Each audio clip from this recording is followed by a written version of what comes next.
students, welcome back to our BNS lecture series जहां हम सारी टॉपिक, सारे कॉन्सेप्ट, सारे सेक्शंस जो BNS है उसको एट स्ट्रेच डिस्कस करते हैं। So in the last lecture हमने कंप्लीट कर लिया था chapter 7 that talks about deals with offenses against the state। जिसमें हमने पढ़ा था जितने भी offenses स्टेट के अगेंस्ट किया था। स्टेट क्या था? जैसे गवर्नमेंट के अगेंस्ट जितने भी जैसे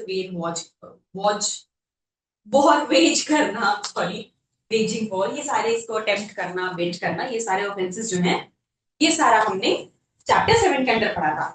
सी ये सब एक्चुअली बहुत ही छोटे छोटे से चैप्टर्स हैं सारे। जैसे अभी हमने चैप्टर 7 देखा था, इसके बाद चैप्टर 8 जो कि बात करता है offences relating to army, navy and air force. जैसे कहते हैं वेरी स्मॉल चैप्टर, जो कि अब जैसे इसके पिछले चैप्टर में हमने क्या देखा था कि स्टेट के अगेंस्ट यानी सरकार के अगेंस्ट, जब देश के अगेंस्ट कोई सरकार यानी कि जब हम सरकार की बात करते हैं या हम देश की बात करते हैं, उसके अगेंस्ट कोई ऑफेंसेस किए जाए तो चैप्टर 7 में कॉल करते हैं। अब ये जो हमारे डिफेंस फोर्स है, डिफेंस में आती है सारी चीज। डिफेंस में डिफेंस तीन तरीके की हमें पता है, लैंड पे मिलिट्री हो जाती है, आर्म फोर्सेस आर्मी, इसके बाद नेवल फोर्सेस जाते हैं किसमें, वाटर बॉडीज के लिए, उसके बाद फिर एयरफोर्स स्काई हवा में। ठीक है, ये होता है। तो तीन तरीके के हमारे फोर्सेस होते हैं। तो इन तीन फोर्सेस से रिलेटेड जो भी ऑफेंसेस किए जाते हैं जिस तरीके के भी, अच्छा कैसे ऑफेंसेस, वो ऑफेंसेस जो कि उनके साथ किए गए हैं, उनके द्वारा ही। दो चीजें होती हैं, मतलब committed by them, committed upon them, दो चीजें हो सकती हैं कि उन्होंने किया, उन पे किया गया। तो ऐसे ऑफेंसेस जब ये इसके अगेंस्ट आर्मी, नेवी, एयरफोर्स पे कमिट किए जाए, उनके अगेंस्ट किए जाए, तब ये सेक्शंस जो है वो पिक्चर में आते हैं। ठीक है, आप जैसे कि देख सकते हैं chapter 8 of the BNS focus on offences concerning army, navy and air force. Primary goal is to maintain the integrity and discipline of armed forces by penalizing civilians who induce military personnel to fail in their duties। मैंने कहा कि इसका ये chapter है, इसमें वो offences नहीं दे रखे हैं जो कि ये लोग कर रहे हैं, मतलब आर्मी या नेवल या एयरफोर्स के पर्सनल कर रहे हैं, वो नहीं है, पर सिविलियंस कर रहे हैं उनके ऊपर, मतलब किसी तरीके से हैम्पर कर रहे हैं इन लोगों को इनकी ड्यूटीज एक्सरसाइज करने की, ड्यूटीज परफॉर्म करने के लिए। तो उनपे ये प्रोविजंस लगते हैं। ठीक है, वो सारी चीजें आ जाएगी। मतलब मिलिट्री के लिए, हमारे जो डिफेंस फोर्सेस हैं उनके लिए बहुत जरूरी होता है कि भाई एक सर्टेन टाइप ऑफ लाइफ होती है उनकी, एक डिसिप्लिन लाइफ होती है कि उन्हें ऐसे करना है, ये चीजें करनी है, खाना है, ऐसे एक्सरसाइजेस हैं, उनके प्रैक्टिसेस हैं, जो भी चीजें हैं, ठीक है, वो सारी चीजें हैं। अब उसको किसी उन्हें इस तरीके से प्रिपेयर जाता है, टाइट डिसिप्लिन में रख, स्ट्रिक्ट डिसिप्लिन में रख के क्यों इस तरीके से रखा जाता है, ताकि उन्हें तरीके से तैयार किया जा सके टफेस्ट सिचुएशंस के लिए। इनका क्या काम है, ये जो हमारी डिफेंस फोर्सेस हैं, इन्हीं की वजह से तो हम सब सेफ रहते हैं। मैं, आप, हम सब, हमारे कंट्री के किसी भी कॉर्नर में हम हो, हम सब सेफ फील करते हैं। क्यों? इन्हीं की वजह से, क्योंकि बॉर्डर पे ये सारे लोग हैं। लैंड पे हो तो हमारी आर्मी देख रही है, वाटर बॉडीज में होगा तो हमारी नेवल फोर्सेस हैं, या आकाश से एयर फोर्सेस है, ये सारे फोर्सेस हैं जो हमें 24/7 हर वक्त प्रोटेक्ट कर रही हैं, जिनकी वजह से हम सेफ फील करते हैं। तो अगर कोई सिविलियंस कुछ ऐसा करे, कोई ऐसे एक्ट्स करे जिससे कि हैम्पर करे इन्हें इनकी ड्यूटी परफॉर्म करने से, या इनकी ड्यूटी करने, इन्हें इनकी ड्यूटी करने के अगेंस्ट कर रहे, ऐसा कुछ करे, तो ये जो सेक्शंस हैं तब एप्लीकेशन में आते हैं। ठीक है, अब जैसा मैंने कहा कि ये जो चैप्टर्स हैं ये सिविलियंस पे लगते हैं जब ये आर्मी, नेवी या एयरफोर्स के लोगों को उनकी ड्यूटी परफॉर्म करने से रोकते हैं, राइट। क्यों? लेकिन उन पे नहीं आते जो इनके मेंबर्स होते हैं। क्यों? क्योंकि जो अगर आर्मी के लोग हैं, आर्मी पर्सनल हैं, या नेवल फोर्स के हैं, या एयरफोर्स के हैं, ये जो लोग खुद है अगर डिसिप्लिन को वो तोड़ रहे हैं, डिसिप्लिन ब्रेक कर रहे हैं, या कुछ ऐसा कर रहे हैं जो उन्हें नहीं करना, जो कुछ भी ऐसा, तो उनके लिए स्पेशल एक्ट होते हैं, हमें पता है। जैसे आर्मी के लिए आर्मी एक्ट है, नेवी के लिए नेवी का एक्ट होता है, ये सारे एक्ट होते हैं अलग अलग। तो उनसे वो गवर्न किए जाते हैं, उनसे रेगुलेट होते हैं। They are subject to the military laws, उनके अंडर का, क्योंकि उन्होंने जो गलत किया। देखिए हमें पता, जैसे हमारे पीछे में एक कॉन्सेप्ट पढ़ते थे, यू ऑल रिमेंबर, बीएनएस में हमने ये चीज पढ़ी थी, general law and special law, right.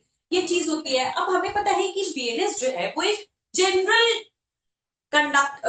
Code है। जनरल कोड का क्या मतलब है? मतलब किसी भी सिनेरियो में जनरल प्रोविजंस जो है वो दे रखते हैं कि अच्छा, अगर जिस चीज से रिलेटेड कोई स्पेशल लॉ नहीं है। हमने देखा था कि दो तरीके एक्ट हो गए, जनरल लॉ और स्पेशल लॉ, ठीक है। तो जनरल लॉ क्या हो गया, किसी भी सिनेरियो में जनरली जो प्रोविजंस एप्लीकेबल होंगे, मतलब किसी को मार देना मर्डर है, किसी को उठा के कहीं पे लेके चले जाना किडनैपिंग हो गई, किसी के साथ इलिसिट इंटरकोर्स करना वो एक ऑफेंस हो जाएगा, ये सारी चीजें जनरली ठीक है। लेकिन अब हमें पता है कि कुछ ऐसे सर्टेन टॉपिक्स हैं, ये सब जनरल प्रोविजंस हो गए, जिनको की अलग से, जिन पे बहुत डिस्क्रिप्टिव तरीके से चीजें नहीं दे रखी हैं, ठीक है। बिकॉज ऑफ द रीजंस कि एक, तो अगर हर टॉपिक को हम बहुत ज्यादा इलेबोरेटिव तरीके से डिस्कस करें तो बीएनएस बहुत ज्यादा लेंथी हो जाएगा, नंबर ऑफ सेक्शंस बढ़ते ही चले जाएंगे, पहला रीजन। ये बहुत इंपॉर्टेंट रीजन है, तो उस चीज से बचाने के लिए, और इसलिए कुछ टॉपिक्स को ऐसे एक दो, जैसे आईपीसी में तो वो भी नहीं थे, पर बीएनएस में कुछ चीजों को टच किया है, बस एक दो सेक्शंस दे रखे हैं प्रोविजन से, लेकिन उसके लिए अलग से या तो उससे रिलेटेड कोई प्रोविजन जनरल लॉ में, यानी कि जो बीएनएस है उसमें है ही नहीं, या फिर कम दे रखे हैं और उसको अलग से किसी एक एक्ट के अंदर डिटेल्ड वे में दे रखा है, ठीक है। तो जिस, वो एक सर्टेन टॉपिक है, that means an entire description in itself, जिसको अलग से पढ़ने की जरूरत है पूरी तरीके से। अब जैसे फॉर एग्जांपल हम समझते हैं कि इसे मर्डर, ठीक है, मर्डर क्या है, हमें हमने कहा कि भाई बीएस में क्या कहता है, किसी को मार देना, ठीक है, इंटेंशन के साथ, क्या आप उसे मारना ही चाहते हो या उसे इस तरीके से इंजरी पहुंचा रहे हो जिससे उसकी मौत हो जाएगी, ये सारी चीजें, ठीक है, उसे हम मर्डर कह रहे हैं, उसकी पनिशमेंट हो गई, करेक्ट। मर्डर तो यही है, अब इससे ज्यादा तो कुछ है नहीं इसमें। इसमें हमें इंटेंशन पता है कि भाई आपने जो भी चीज कहीं से भी खरीदी, इसलिए खरीदी कि आप एक्स पर्सन को मार सको, वो मर्डर है। अब लेकिन जैसे बात आती है नारकोटिक सब्सटेंसेस की, ठीक है, तो वो एक ऐसा टॉपिक है, जैसे ड्रग्स हो जाते हैं, ये सारी चीजें हैं, तो एक ऐसा टॉपिक है जिसको कि डिटेल में समझना जरूरी है। अब उससे रिलेटेड प्रोविजंस जो है वो हमारे बीएनएस में ही रखे हैं, तो उससे कैसे, उससे डील करने वाला एक अलग से जो एक्ट है उसे हम कहते हैं क्या, उन एक्ट्स को जो स्पेसिफिकली कुछ टॉपिक से डील करते हैं उन्हें कहते हैं क्या, स्पेशल एक्ट्स, ठीक है, ये हो गया जनरल। दूसरे हो जाते हैं जो स्पेसिफिकली किसी एक टॉपिक से रिलेटेड है, जनरल मतलब सारी चीजें, हम इसे कह रहे हैं क्या, जनरल क्रिमिनल लॉ है हमारा, लॉ ऑफ क्राइम है, general law of, general law of crime मतलब क्या कि भाई क्राइम से रिलेटेड जितने भी प्रोविजंस है जनरली सारा कुछ दे रखा है, एक कोड के अंदर सब कुछ दे रखा है, मतलब जितने offences you can think of सारी चीजें इसमें इंक्लूड कर दी। लेकिन जो टॉपिक्स जिसको कि अलग से डिस्क्रिप्टिव वे में समझने की जरूरत है, उसके हर एस्पेक्ट को समझने की जरूरत है, उसके हर एस्पेक्ट को अलग से गवर्न किए जाने की जरूरत है, तो उस पर अलग से जब एक लॉ बनाया जाता है डिटेल्ड तरीके से, उसे हम कहते हैं स्पेशल लॉज, ठीक है। जैसे हमें पता है एनडीपीएस एक्ट है, फिर टेररिज्म के लिए होता है, तो ये सारे अलग स्पेशल एक्ट हो जाते हैं। तो वैसे ही आर्मी के लिए ये तो एक जनरल हो गया भाई, जैसे हमने कहा कि भाई सिविलियंस जब हैम्पर कर रहे हैं, इनको ड्यूटी एक्सरसाइज करने से ट्रेन अगर कर रहे हैं तो बीएनएस के प्रोविजन आ जाएंगे। लेकिन अगर ये लोग खुद ही, मतलब आर्मी पर्सन है या नेवल फोर्सेस के या एयरफोर्स के लोग, जब खुद कुछ ऐसा कर रहे हैं जो कि उन्हें नहीं करना चाहिए, which is against the discipline which they should not do because of the person that they are, तो उन्हें कैसे गवर्न करेंगे, अब वो इसमें तो दे ही रखा है, उनके लिए आते हैं स्पेशल लॉस। स्पेशल लॉस के जैसे मिलिट्री एक्ट होते हैं, तो आर्मी के लिए अलग एक्ट है, जैसे देख सकते हैं आर्मी 1950, वैसे ही नेवी, नेवी के लिए है, नेवल फोर्सेस के लिए, वैसे ही एयर फोर्सेस के लिए है, तो अलग से जो स्पेशल एक्ट्स हैं वो जो है उनसे गवर्न होते हैं, राइट। डिफेंस फोर्सेस के लिए उन्हें गवर्न करने के लिए, मतलब वो जो पर्सनल है उन्हें गवर्न करने के लिए स्पेशल एक्ट से वो गवर्न होते हैं। लेकिन जब सिविलियंस कुछ करते हैं इनके अगेंस्ट, तो वो बीएनएस के अंडर फॉल करता है, राइट। अब आते हैं एक एक करके सेक्शन पे। सबसे पहले 159 का कहना देखिए, अबेटिंग अबेटिंग म्यूटिनी और attempting to seduce soldier, sailor और एयरमैन फ्रॉम हिज ड्यूटी, ठीक है। अब ये क्या कह रहा है, सबसे पहले को देखिए इसका ऑब्जेक्टिव क्या है, लॉयल्टी, डिफेंस फोर्सेस की लॉयल्टी को बनाया रखा जा सके, तो किस तरीके से मेहनत दिया जाए। म्यूटिनी हम सबको पता है, जैसे विद्रोह, एक साथ जब मान लीजिए जितनी बटालियन है उसने पूरा विद्रोह कर दिया, जैसे हम कहते हैं 1857 का सिपाही विद्रोह, हमने सबने पढ़ा 1857 का जो सिपाही म्यूटिनी थी। सिपाही म्यूटिनी यानी सिपाही विद्रोह, जब एक साथ पूरी बटालियन आके उन्होंने विद्रोह कर दिया। तो क्या कह रहा है, अबेटिंग म्यूटिनी, म्यूटिनी को यानी विद्रोह को अबेट करना, और पहली चीज तो किस चीज की बात कर रहा है कि पहला चीज हो गया कि म्यूटिनी को आप अबेट कर रहे हो। दूसरा, attempting to seduce a soldier sailor और एयरमैन, मतलब सोल्जर यानी आर्मी हो गया, सेलर यानी नेवी से हो गया और एयरमैन यानी एयरफोर्स से हो गया। मतलब डिफेंस फोर्सेस के किसी पर्सनल को सेड्यूस करने का अटेम्प्ट करना। अब कैसा सिडक्शन, कैसे सिडक्शन की बात कर रहे हैं हम, सिड्यूस अटेम्प्ट करना, सिड्यूस करने के लिए यानी इन्फ्लुएंस करने के लिए। यहाँ सिड्यूस मतलब not that sexual seduction, no we are not talking about that we studied earlier, no. यहाँ पे सिड्यूस का मतलब है इन्फ्लुएंस करना, इन्फ्लुएंस करने के अटेम्प्ट करना। So what does this section talk about? This section is basically it targets civilians or others who try to corrupt the allegiance of soldiers, sailors or airmen। अगर उनकी loyalty को, किसकी सबसे important क्या होता है डिफेंस फोर्सेस के लिए कि भाई उनकी लॉयल्टी क्यों होता है, भाई कहती है कि हमारा जीना मरना हमारे देश के लिए, राइट। वो कुछ भी एक्ट करते हैं, जो कुछ भी करे वो सब कुछ, everything is about the country, everything is about India. तो कोई भी सिविलियन अगर इनकी बीच की जो यूनिटी है, इनके बीच की जो इनकी जो लॉयल्टी है, उस चीज को अगर तोड़ने की कोशिश करे, उस चीज को वायलेट करने की, उस चीज को हैम्पर करने की कोशिश करे, तो ये उन सिविलियंस पे लगता है, ठीक है। अब ये है क्या, जैसे मैंने कहा दो चीजों पे लग रहा है। पहले तो म्यूटिनी को अबेट करना, अबेटमेंट हमें पता है अब तक, अबेटमेंट वी नो कि तीन तरीके से हो रहा है, ठीक है। एंड म्यूटिनी जैसे मैंने बताया विद्रोह, ठीक है, एक पूरी बटालियन है उसने एक साथ विद्रोह कर दिया, तो वो हो गया। और seducing personal, again here when we talk about seduction it is not about sexual seduction, no. यहाँ पे हम इन्फ्लुएंस करने की बात कर रहे हैं। अब क्या है देखिए, abetting mutiny, actively encouraging or helping members of the armed forces to rise against their superior officers or lawful authority। क्या अबेट करना, किस चीज के लिए अबेट करना? विद्रोह करने के लिए, कि भाई आपकी जो अथॉरिटी है, जैसे हमें पता है कि भाई डिफेंस फोर्सेस में चाहे वो नेवी हो या वो आर्मी हो या वो एयरफोर्स, सब में ऑफिसर्स का रैंक सीनियोरिटी, अथॉरिटी है, रैंक है, हायरार्की है, राइट। सो अपनी जो सीनियर अथॉरिटी है, जो भी लॉफुल अथॉरिटी है, उसके अगेंस्ट विद्रोह कर देना, अपने सुपीरियर के अगेंस्ट, अपने सीनियर्स के अगेंस्ट जो है वो विद्रोह कर देना, उस चीज के लिए अबेट करना। अगर कोई सिविलियन, ठीक है, भड़काता है, अबेट करना यानी उकसाना, भड़काना, यही होता है। अगर भड़काता है किस चीज के लिए, कोई भी डिफेंस फोर्स के पर्सनल को, चाहे वो आर्मी हो या वो नेवी हो या वो एयरफोर्स हो, किसी भी पर्सनल को अपने सीनियर्स के अगेंस्ट म्यूटिनी करने के लिए, ठीक है। या दूसरा सेड्यूसिंग पर्सनल, यहाँ पे क्या है, attempting to persuade soldier sailor airman to abandon their duty और their alliance to the state.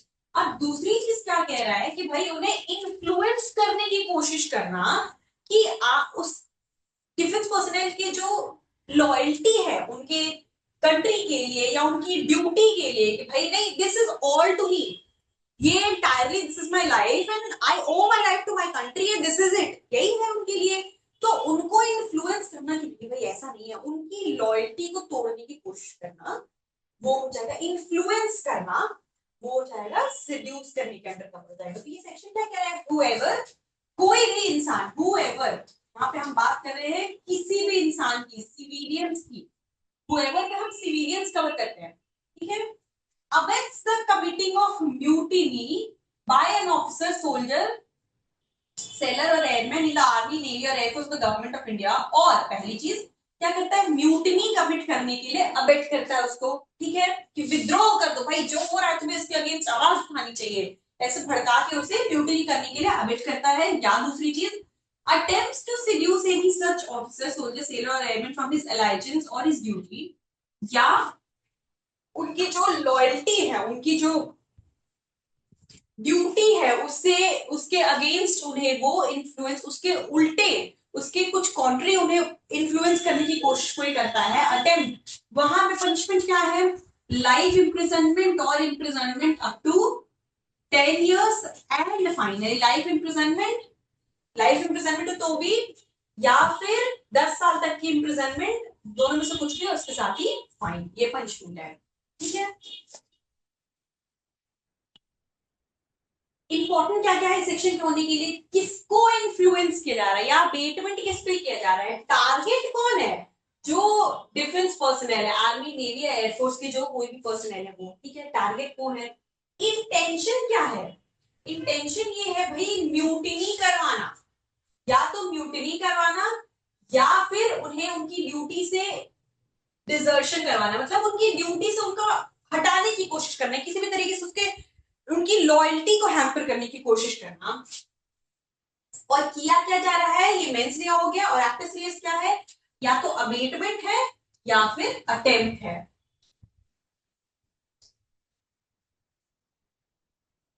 Punishment, ठीक है, इम्प्रिजनमेंट फॉर लाइफ हो गया तो, या फिर दूसरी चीज क्या है, 10 साल तक की इम्प्रिजनमेंट और साथ ही साथ फाइन, मतलब दोनों में से जो भी रहेगा लेकिन उसके साथ फाइन आएगा। अब आते हैं दूसरे सेक्शन पे 160। अब देखिए ये सेक्शन जो है बहुत छोटे छोटे हैं और को रिलेटेड है। 159 में क्या देखा कि भाई म्यूटनी को अगर अबेट करने की कोशिश की जाए या किसी पर्सनल को अगर किसी भी आर्मी या नेवी या एयरफोर्स के पर्सनल को अगर सीड्यूस करने की, इन्फ्लुएंस करने की कोशिश की जाए उनकी ड्यूटी के अगेंस्ट, ठीक है, तो वो हो जाएगा। अब यहाँ 160 क्या कह रहा है कि यहाँ पे कहा सिर्फ अबेटमेंट या अटेम्प्ट की बात की गई थी, यहाँ पे सेक्शन 159 के अंदर बात किस चीज की गई थी, सिर्फ अबेटमेंट या अटेम्प्ट हुआ है। हम पनिशमेंट उसे ही कर रहे हैं किसी इंसान ने जिसने या तो अबेट किया या अटेम्प्ट किया, ये सेक्शन ये क्लियर नहीं कर रहा है कि वो एक्चुअली हुआ या नहीं, ठीक है।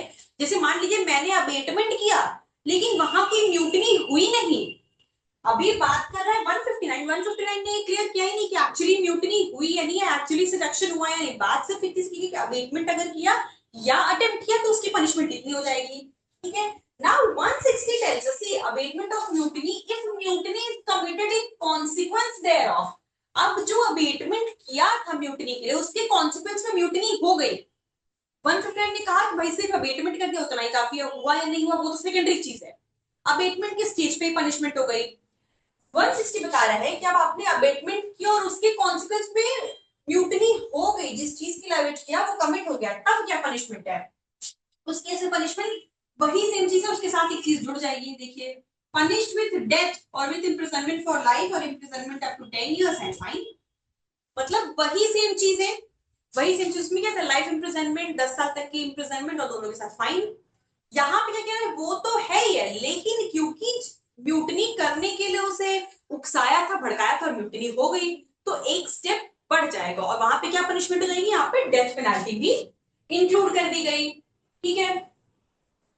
आईपीसी के देखिए 132 में ये दे रखा था और 159 जो है वो आईपीसी के 131 में दे रखा था। अब देखिए अंतर क्या है 159 160 में, जैसे मैंने बताया एग्जैक्टली वही section specifically deals with instances where the mutiny actually occurs as a result of the encouragement। encouragement हुआ 159 में, 160 में mutiny हो गई,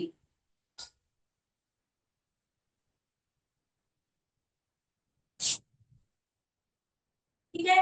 और 160 में हम बात कर रहे हैं सिर्फ, देखिए सिर्फ म्यूटिनी की बात की गई है। 159 में दो चीजें दे रखी हैं, म्यूटिनी का अबेटमेंट, दूसरा किस चीज के लिए, लॉयल्टी तोड़ने के लिए, लॉयल्टी हैम्पर करने के लिए, जो यूनिटी है उस चीज को हैम्पर करने के लिए, उनकी ड्यूटी के प्रति उनकी जो डेडिकेशन है उस चीज को खत्म करने के लिए, हैम्पर करने के लिए सिलेक्शन किया गया, यानी इन्फ्लुएंस करने की कोशिश की गई, अटेम्प्ट किया गया, ठीक है। लेकिन जब हम 160 में बात करते हैं, 160 में सिर्फ म्यूटनी के अबेटमेंट का दे रखा है, सिर्फ एक पार्ट का, अटेम्प्ट वाली चीज वहां नहीं दे रखी है, सिर्फ म्यूटनी का अबेटमेंट किया गया और वो म्यूटनी हो गई, तब की पनिशमेंट क्या है, जो पहले वाले पार्ट में थी वो तो है ही है, साथ ही साथ क्योंकि यहाँ पे कॉन्सिक्वेंशियली म्यूटनी हो गई तो पनिशमेंट एक चीज जुड़ जाएगी which is death penalty is also added, right.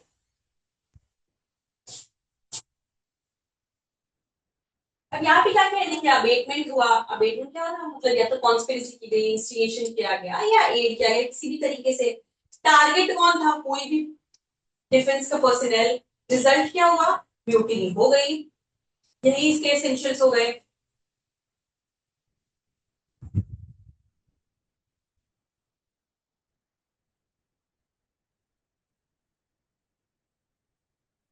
अब आते हैं 161 पे, ठीक है।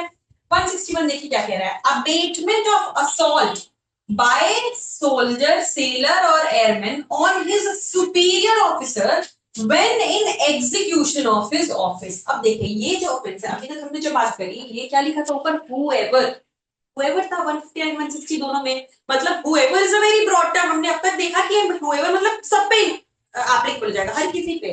लेकिन यहाँ पे क्या कह रहा है, 161 में कह रहा है अबेटमेंट ऑफ असॉल्ट, असॉल्ट का अबेटमेंट। अब हमें पता है असॉल्ट क्या है, ठीक है, थ्रेट करना, डराना धमकाना कि भाई ऑफेंस जो है वो कमिट हो जाएगा, ये डराना धमकाना, इसे भी हम असॉल्ट कहते हैं।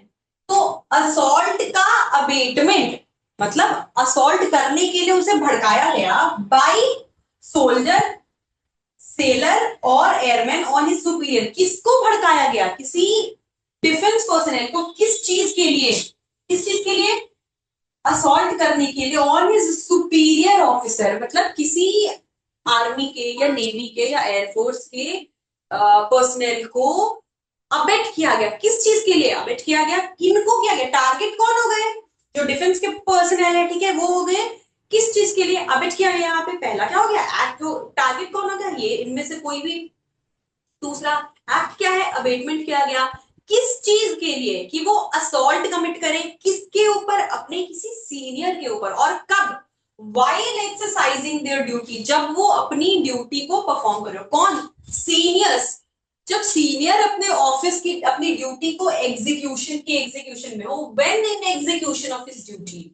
देखिए भाई कह रहा है whoever abets an assault by an officer, ठीक है, कोई भी इंसान जब असॉल्ट का अबेटमेंट करता है, किसके द्वारा, किसको, मतलब बाय एन ऑफिसर लिखा है, यानी कि किसको अबेट कर रहा है, अबेटमेंट जो किया जा रहा है वो इन लोगों का किया जा रहा है, यानी डिफेंस पर्सन का, किसका, by an officer, soldier, sailor, airman in the army, navy और air force of government of India, ठीक है, किसी का अबेटमेंट करता है on any superior officer being in the execution of his office shall be punished, उनको उनके काम को करने से रोकने के लिए। मान लीजिए कि कोई एक इंसान है, ठीक है, उसने, अब उसका कोई दोस्त है, मान लीजिए वो आर्म्ड फोर्सेस में, आर्मी में है, ठीक है, उसने क्या किया कि उसने उसको भड़काया, अपने दोस्त को पूरा भड़काया कि नहीं अब उसके सीए है अगेंस्ट, तुमने तो उसके उस पे तो उसको डराओ धमकाओ, भाई उसने ऐसा काम किया है, तुम्हें चाहिए उसके सामने से जवाब देना चाहिए, उसे बहुत भड़काने की कोशिश की ताकि वो उस पे जाके असॉल्ट कमिट करे, ठीक है, अपने सीनियर पे जाके असॉल्ट कमिट करे। तो वहां पे जिस फ्रेंड ने अबेटमेंट किया उसके लिए ये पूरा सेक्शन एप्लीकेबल है, ठीक है, आईपीसी के 133 में देखिए दे रखा था। और बेसिकली है क्या, it addresses the offence of inciting और encouraging a member of the armed force to physically assault a superior officer. Objective क्या है, अपने सीनियर पे किसी तरीके का असॉल्ट कमिट करना, किस लिए, पर्पस क्या है यहाँ पे, ऑब्जेक्टिव क्या है, ऑब्जेक्टिव ये है ताकि उनको उनकी ड्यूटी करने से रोका जा सके, when in execution of his office, जब वो अपने किसी ड्यूटी को, लॉफुल ड्यूटी को परफॉर्म कर रहे होंगे सीनियर ऑफिसर, उससे करने से रोकने के लिए उनको जब असॉल्ट किया जाए तो ये सेक्शन एप्लीकेबल हो जाएगा, ठीक है। एसेंशियल्स क्या क्या हो गए, अक्यूज मतलब कौन कर रहा है, जो अबेटर है, अबेटर कौन है, हुएवर लिखा है, अगेन वेरी ब्रॉड, मतलब कोई भी हो सकता है, वो किसको कर रहा है, सब्जेक्ट कौन है, यानी किसको अबेट कर रहा है, अबेटर तो हमने देखा कि हुएवर लिखा हुआ है, किसको अबेट कर रहा है, सब्जेक्ट कौन है, कोई भी डिफेंस पर्सनल, कोई भी, ठीक है। टारगेट कौन है अबेटमेंट का, अब टारगेट कौन है उसका, कोई सुपीरियर ऑफिसर। ये जो ऊपर सब्जेक्ट जो दे रखे हैं, सब्जेक्ट कौन कौन है, डिफेंस पर्सनल है, इन सब्जेक्ट के कोई सीनियर को टारगेट करने के लिए किया गया है, ठीक है, किस चीज के लिए, किस चीज के लिए किया गया है, execution of their office at the time of the assault और the abetment must target them in that capacity. और एक्ट क्या है, अबेटमेंट किया गया किस चीज के लिए, असॉल्ट के लिए। कोई भी इंसान अगर किसी डिफेंस पर्सनल को, यानी आर्मी, नेवी या एयरफोर्स के किसी भी इंसान को, किसी ऑफिसर को, अगर उनके सुपीरियर ऑफिसर पे अटैक को पे असॉल्ट करने के लिए, not attack, I am sorry, assault करने के लिए अगर अबेट करता है तो अबेटर की पनिशमेंट यहां दे रखी है। अबेटर की पनिशमेंट कितनी है, imprisonment up to 3 years and fine, और नहीं एंड है, देखिए यहाँ पे लिखा हुआ है एंड लायबल टू फाइन, तो यहाँ पे साथ में पनिशमेंट दे रखी है, साथ में फाइन भी दे रखा है।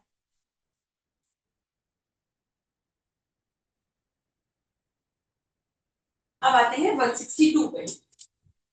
162 देखिए क्या कह रहा है, abetment of such assault if assault committed. अब जैसे 159 में क्या देखा, 159 में दे रखा था कि म्यूटनी के लिए अबेट किया, और 160 में दिया कि म्यूटनी अगर हो गई तो पनिशमेंट क्या है, ठीक है।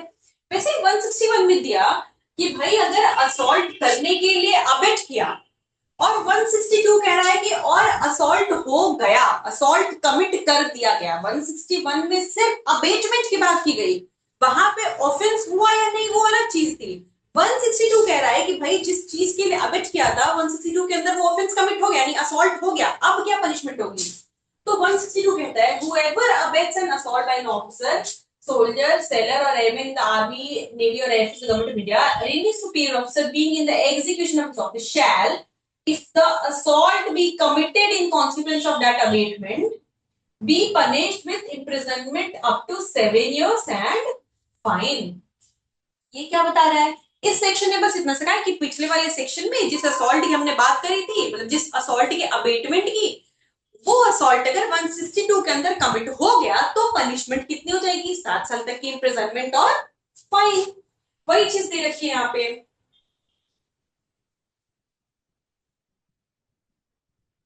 इंपॉर्टेंट क्या है, assault must actually occur as a result of the abetment. 161 के अंदर जो अबेटमेंट किया गया, वो असॉल्ट एक्चुअली उस आर्म्ड फोर्स के, मान लीजिए जो भी ऑफिसर था, उस आर्म्ड फोर्स के ऑफिसर ने वो जाके अपने सुपीरियर को, अपने सीनियर पे असॉल्ट कमिट कर दिया, उसको धमका दिया जाके अपने किसी सीनियर को, ठीक है।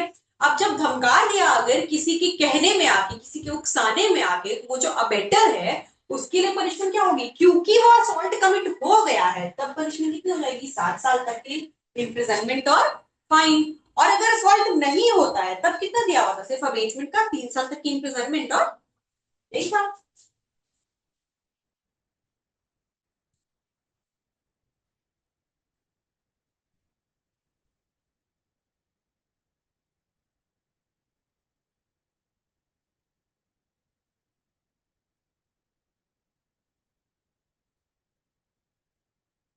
163। अब देखिए 163 क्या कह रहा है, abetment of desertion of soldier, sailor और एयरमैन। सबसे पहले सबसे पहले डिजर्शन क्या होता है, डिजर्शन, डिजर्शन यानी छोड़ देना, अबैंडन कर देना, ठीक है। छोड़ देना मतलब ऐसे नहीं कंप्लीटली, डिजर्शन हम तब कहेंगे जब आपको कोई मतलब नहीं है आपसे, बिल्कुल खत्म, मतलब चीजें एकदम खत्म हो गई, जब अब कोई मतलब नहीं है, अब कोई कोई कनेक्शन नहीं है, एब्सोल्युटली कट ऑफ, उसे डिजर्शन कहते हैं, ठीक है। अब कोई मतलब ही नहीं है, मतलब अब जब बिल्कुल कट ऑफ हो गया एब्सोल्युटली, तब उसे कहते हैं डिजर्शन, ठीक है।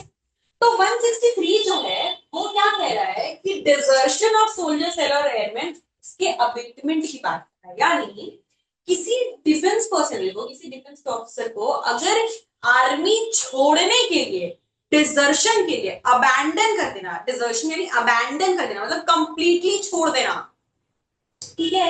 अगर उसे डिजर्शन करने के लिए अबेट किया जाए, अबेटमेंट लिख रहा है, अबेटमेंट ऑफ डिजर्शन, अगर किसी आर्मी, नेवी या एयरफोर्स के पर्सनल को डिजर्शन करने के लिए, यानी आर्मी या नेवी या एयरफोर्स यानी डिफेंस फोर्सेस को छोड़ने के लिए, डिजर्शन करने के लिए अगर अबेट किया जाए, वो सेक्शन 163 में दे रखा है, ठीक है।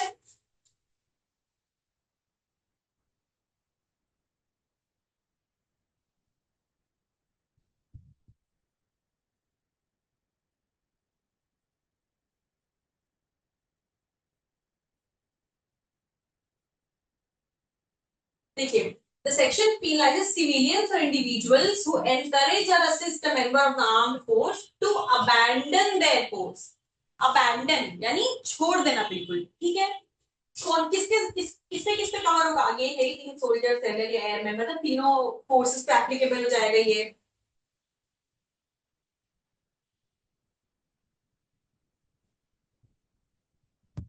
इंपॉर्टेंट क्या है इस सेक्शन के होने के लिए, पहले तो भाई एक अबेटमेंट होना जरूरी है, एनीवन हु अबेट्स दैट, एक पहले अबेटमेंट जरूरी है। टारगेट कौन है, जैसे हमने देखा तीनों फोर्सेस पे एप्लीकेबल होकर कोई भी ऑफिसर, एक्ट क्या हुआ है, डिजर्शन करने के लिए अबेटमेंट किया गया है, ठीक है। इंटेंशन क्या है, इंटेंशन ये है कि भाई उसको अबेट करने का मतलब ही है कि आप उस इंटेंशन से कर रहे हो कि वो उस फोर्स को छोड़ दे, यानी आर्मी छोड़ दे या नेवल फोर्सेस जो जिसमें वो है वो छोड़ दे। अच्छा, इसका ऑब्जेक्टिव क्या है, इसको क्यों किया गया? बेसिकली ये है कि देखिए, जो भी डिफेंस फोर्सेस के लोग होते हैं, because they are already there, वो उस चीज को बहुत अंदर से देख रहे हैं, तो उन्हें बहुत सारी इनसाइड से बहुत क्रूशियल बहुत सारी इंफॉर्मेशन उनके पास होती है। तो इस सेक्शन का ऑब्जेक्टिव ये है कि कोई भी आउटसाइडर, अगर बाहर से कोई भी ऐसा इंसान, कोई भी इंसान अगर कुछ ऐसा कर रहा है, ऐसा भड़काने की कोशिश कर रहा है, ऐसा उकसा रहा है, ताकि कोई अंदर से, मतलब कोई डिफेंस फोर्स का इंसान जिसके पास ऑलरेडी बहुत सारी इंफॉर्मेशन है, वो उसे छोड़ के कहीं चला जाए, मतलब उसे अगर फोर्सेस को अबैंडन करते हैं, because the person has already worked there, he has been a part of the forces, he must be having some crucial information, उसके पास जरूर होगी, उसे पता है हाउ थिंग्स वर्क, चीजें कैसे फंक्शन करती है अंदर उसे पता है। तो बहुत क्रिटिकल, बहुत क्रूशियल इंफॉर्मेशन बहुत सारी उसके पास रहती है, जिसका कभी ना कभी हो सकता है, ऐसी पॉसिबिलिटी है कि उसका मिसयूज हो जाए। he might share it to someone else, maybe in good faith, जिसका मिसयूज हो जाए, या कल को कोई रिवेंज लेने के लिए somebody might attack him for the such and such information, for the information। बहुत सारी चीजें हो सकती हैं, या कोई उसे इन्फ्लुएंस में लेके किसी और से इंफॉर्मेशन निकलवाने के लिए उसका यूज कर सकता है, बहुत चीजें हो सकती हैं अगर वो इंसान बीच में उस चीज को छोड़ के चला जाता है तो बहुत सारे इसके एडवर्स कॉन्सिक्वेंस हो सकते हैं। सो इस चीज से प्रोटेक्ट करने के लिए, इस चीज से बचाने के लिए इस सेक्शन को इंक्लूड किया गया, इसे लगाया गया कि भाई ऐसा है कि इस चीज का मिसयूज तो बहुत ज्यादा हो सकता है, तो उस चीज से प्रोटेक्ट करने के लिए कि बाहर वाला कोई भी इंसान ऐसा ना कर सके और इसका मिसयूज ना हो, ये सेक्शन इसलिए रखा गया। ठीक है।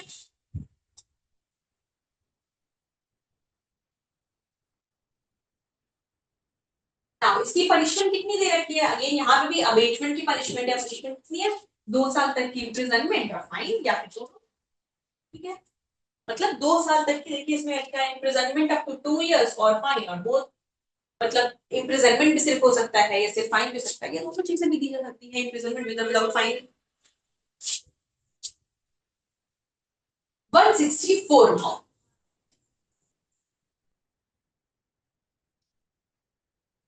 नाउ 164 क्या बात करता है, हार्बरिंग डेजर्टर। अभी अब देखिए, डिजर्शन हमने समझा, डिजर्शन का मतलब क्या है, डिजर्शन यानी अबैंडन कर देना, कंप्लीटली छोड़ देना, छोड़ के चले जाना।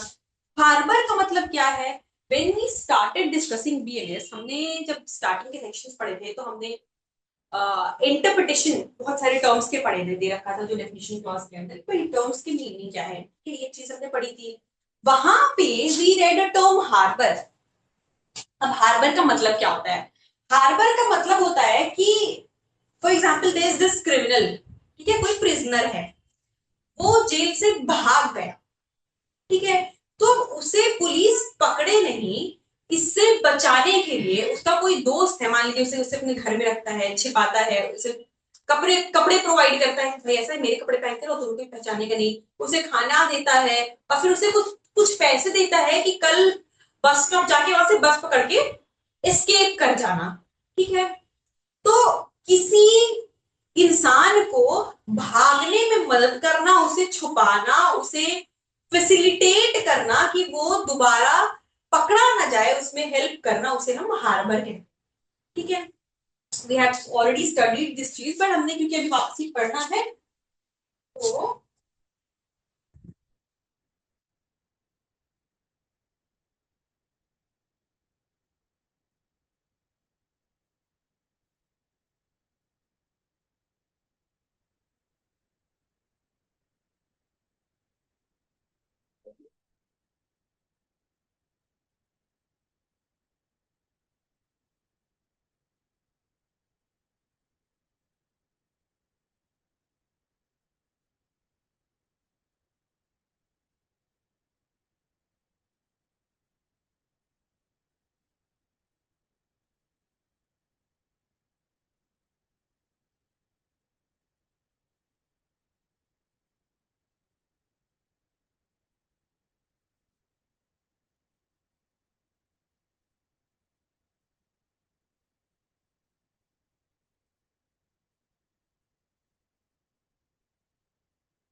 तो वही we were discussing harbouring deserter, right.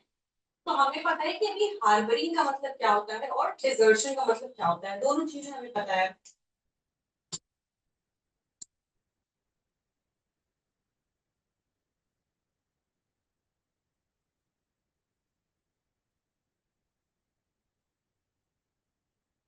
Harbour का मतलब भी पता है एंड डिजर्शन का मतलब भी। तो डिजर्शन करके जो भाग गया उसे डिजर्टर कह रहे हैं, जिसने डिजर्शन किया वो डिजर्टर हो गया, ठीक है। अब इन डिजर्टर को एस्केप प्रोवाइड करना यानी छिपने की जगह देना, उसकी मदद करना, उसे पुलिस पकड़े नहीं इसलिए उसे खाने के रिसोर्सेज प्रोवाइड करना या उसे एस्केप में हेल्प करना, उसे खाना पीना देना, ये सारी चीजें हार्बरिंग में आएंगी, ठीक है।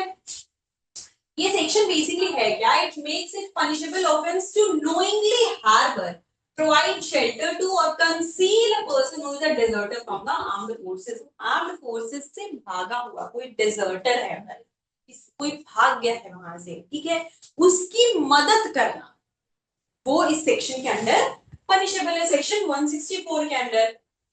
बेसिकली क्या है कि the objective is to maintain discipline within the military and prevent the obstruction of justice regarding military personnel who have abandoned their post without authorization। इस सेक्शन के अंदर फॉल करने के लिए इंपॉर्टेंट चीजें क्या है, सबसे पहले तो हमें पता है ये पूरे चैप्टर का यही हमने अभी तक देखा, टारगेट कौन कौन है, तीनों फोर्सेस के कोई भी पर्सनल, ठीक है, कोई भी ऑफिसर।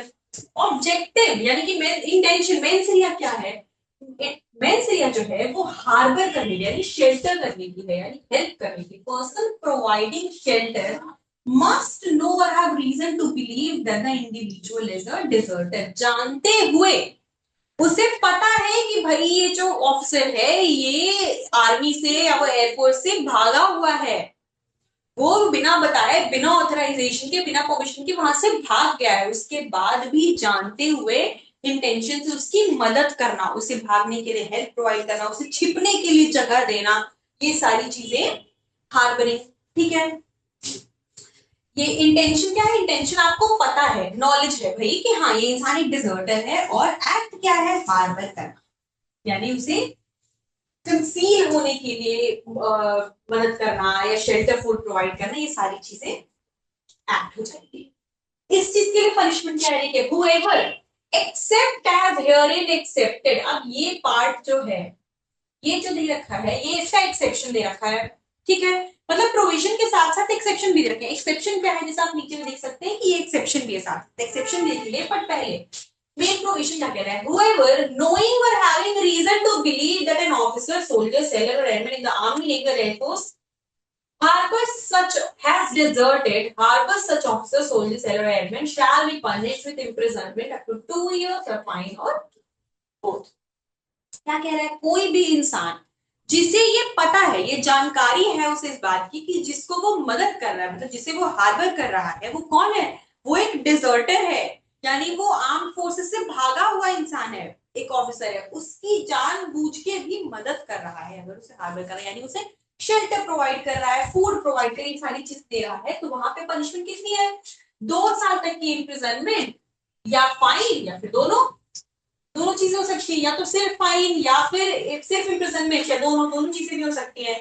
अब जो ऊपर लिखा हुआ था except as hearing after accepted, मतलब जो एक्सेप्शन पार्ट था, एक्सेप्शन क्या कह रहा है, देखिए एक्सेप्शन यहाँ है, the provision does not extend to the case in which the harbour is given by the spouse of the deserter. अगर जो डेजर्टर है यानी जिसने डेजर्शन किया उसके स्पाउस ने हार्बर किया है तो ये सेक्शन उसके लिए एप्लीकेबल नहीं आएगा। मतलब क्या हुआ, देखिए डेजर्टर मान लीजिए एक जो एक ऑफिसर है, ठीक है, एक मेल ऑफिसर है, उसके डेजर्टर जो है, डेजर्टर के स्पाउस है, स्पाउस मतलब हस्बैंड या वाइफ दोनों हो सकते हैं, ठीक है, कोई भी हो सकता है, उसके स्पाउस ने, डेजर्टर के स्पाउस ने जब हार्बर किया हो, यानी जब शेल्टर प्रोवाइड किया या कंसीलमेंट के मींस प्रोवाइड किए, फूड दिया, शेल्टर दिया, ये सारी चीजें दी, तो ये सेक्शन उस पे एप्लीकेबल नहीं, मतलब तब पनिशमेंट उसे हार्बरिंग की नहीं दी जाएगी। क्यों नहीं दी जाएगी, जैसे मान लीजिए भागा हुआ ऑफिसर एक है, उसकी वाइफ ने उसे छिपाने के लिए, उसे तो सब कुछ पता है, she knows the person has deserted and she has the intention to conceal the officer being her husband, right, उसे सब कुछ पता है, लेकिन because of the fact that the person is her husband, उसे इस बात का है कि भाई वो हस्बैंड है, तो उसे उसने हार्बर किया, उसे शेल्टर प्रोवाइड किया, उसे छिपने का मींस प्रोवाइड किया। तो अब ये उसने भी तो छिपाया, लेकिन क्योंकि because of the fact that the girl that the person is her husband, या अगर उल्टा कर लीजिए तो द लेडी जो भागी हुई है वो किसी की वाइफ, वो उसकी वाइफ है, वो जानते हैं because of the equation that they have, इसलिए उनपे ये सेक्शन एप्लीकेबल नहीं होगा, ये एक्सेप्शन में फॉल कर जाएगा उनपे। हार्बरिंग का यहाँ पे उसके लिए पेनाल्टी उनकी नहीं बनेगी, उसके लिए वो पनिशेबल नहीं होंगे। तो ये सेक्शन में कह रहा है कि भाई डिजर्टर को हार्बर करना एक पनिशमेंट तो है, जिसकी पनिशमेंट भी रखी है, लेकिन यही हार्बर अगर प्रोवाइड किया गया किसके द्वारा, स्पाउस के द्वारा किया गया है, तो उसके लिए वो लायबल नहीं होंगे, उनके उनके पे ये सेक्शन एप्लीकेबल नहीं होगा, वो एक्सेप्शन में फॉल कर जाएंगे, right. 165. Now, this section says deserter concealed on board merchant vessel through negligence of master. अब ये क्या कह रहा है, लंबा चौड़ा सा नाम है।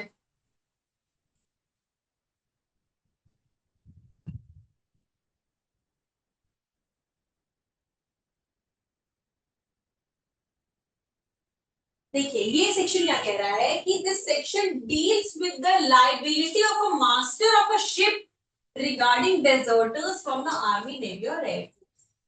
अब इस सेक्शन में बात की गई है कि किस कोई शिप, ठीक है, अगर उस शिप पे कोई जो डेजर्टर है, कोई भी डेजर्टर होता है, आर्मी, नेवी, एयरफोर्स, किसी से भी भागा हुआ इंसान, कोई भी डेजर्टर है वो छिपता है, कोई शिप है, कोई बड़ा बड़ा, जैसे ऑयल शिप्स होते हैं, ऑयल टैंकर, ठीक है, बड़े बड़े शिप्स होते हैं, उन शिप पे अगर कोई डेजर्टर है, तो जो शिप का मास्टर है, शिप का मास्टर किसे कहते हैं, जब तक शिप चला रहा है इसके हाथ में कैप्टन, शिप जो चलाता है वो कौन जाता है, कैप्टन होता है।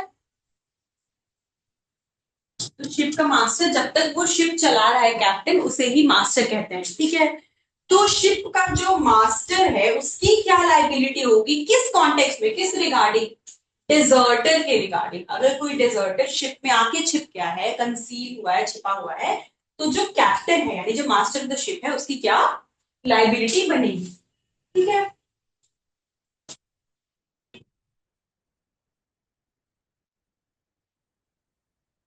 ठीक है, तो law master refers to any person having command और चार्ज ऑफ द शिप, ठीक है, जिसके पास, जिसके कमांड में, जिसके चार्ज में, तो जब तक शिप चल रही है, चलाता कौन है, कैप्टन ही तो चला रहा है, तो वो कैप्टन हो जाता है, वो मास्टर हो जाता है, ठीक है। Now the master is legally responsible for the discipline and the physical contents on their vessel, कि उनके वेसल किसको कह रहे हैं, वेसल कह रहे हैं यहाँ पे शिप को, ठीक है।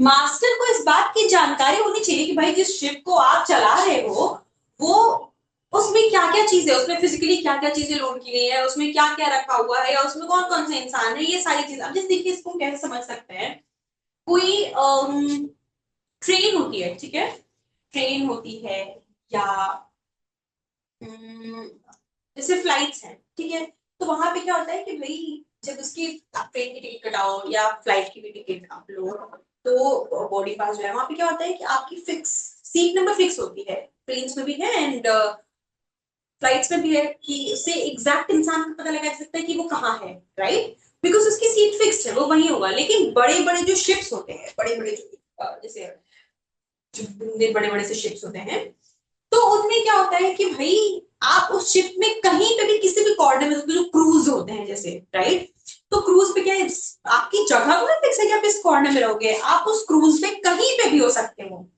Right, you are on that cruise, but कहाँ हो वो नहीं पता, वो जगह फिक्स नहीं, आप कहीं पे भी हो सकते हो। तो ये क्या कहता है भाई, ये कह रहा है सेक्शन का पॉइंट ये है भाई, आप जिस शिप को चला रहे हो आपको ये बात पता होनी चाहिए कि आपके वेसल पे क्या क्या चीजें हैं, कौन कौन से लोग हैं, इसकी पूरी की पूरी लाइबिलिटी जो है, because you are the in charge of that ship, you are in charge of that ship, तो आपको पूरा का पूरा पता होना चाहिए कि भाई इस शिप पे क्या क्या चीजें हैं, वो सारा कुछ आपकी रिस्पॉन्सिबिलिटी बनती है। और ये कमर्शियल शिप्स, प्राइवेट शिप्स, सब पे एप्लीकेबल होता है ये। It applies to ships in any port और within the territorial waters of India, सारे शिप्स पे एप्लीकेबल होगा, सारे ही वेसल पे।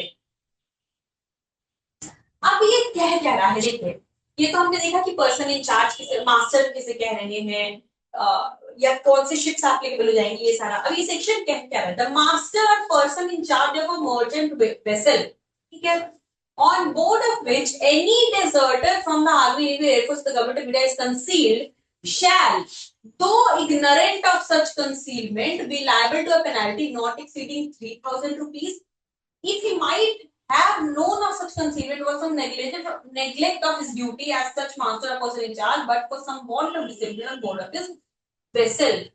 अब ये क्या कह रहा है कि भाई you being the master of the ship, ठीक है, हमने जिस देखा कि आपकी लाइबिलिटी बनती है कि आपको पता होना चाहिए कि आपके वेसल पे क्या क्या चीजें हैं।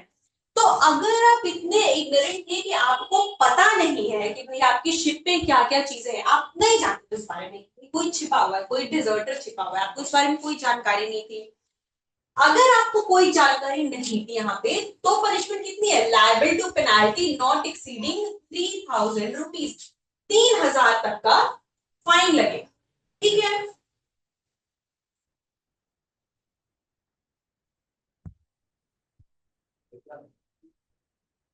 डेजर्टर जैसे कि पूरे पूरे सिनेरियो को समझने की कोशिश करते हैं सेक्शन को। Deserter from the Indian air force is found hidden on board in a ship, ठीक है, भागा हुआ एक कोई ऑफिसर जो है वो एक शिप में ऑन बोर्ड मिलता है। अब even if the master was unaware of the deserter's presence, they can still be held liable. भाई आपको पता था या नहीं था, आप इग्नोरेंट थे, आप आपसे चूक हो गई, आप अनअवेयर थे, जो भी है आपकी पनिशमेंट होगी, कितनी है दे रखा है 3,000 तक की। Penalty is triggered if the concealment was made possible due to lack of discipline or negligence in searching, securing the vessel. ठीक है,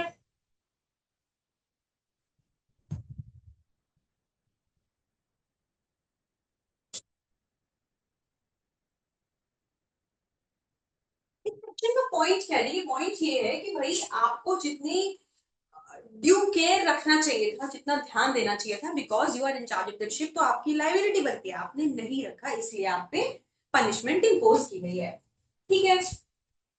सिर्फ फाइन है और कितनी है, 3,000 तक दे रखी है कि चाहे आपको पता हो ना हो, लेकिन आपकी लाइबिलिटी बनेगी।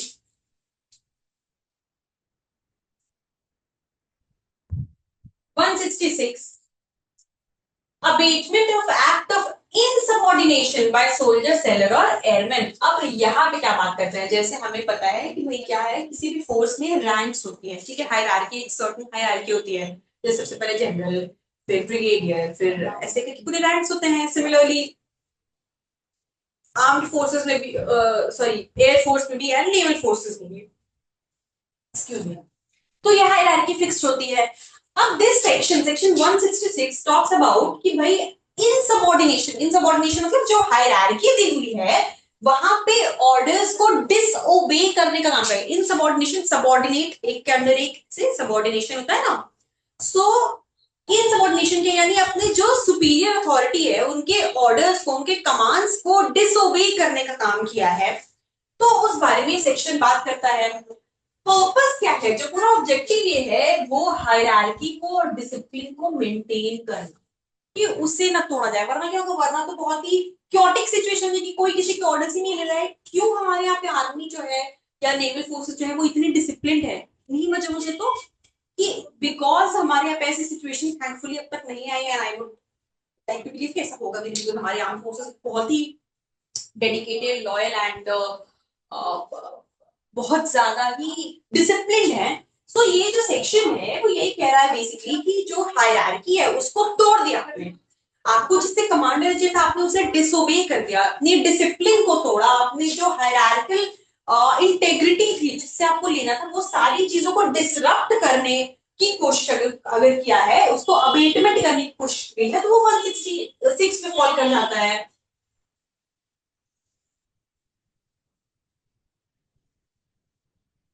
The act of subordination must actually be committed for the specific section to apply in full.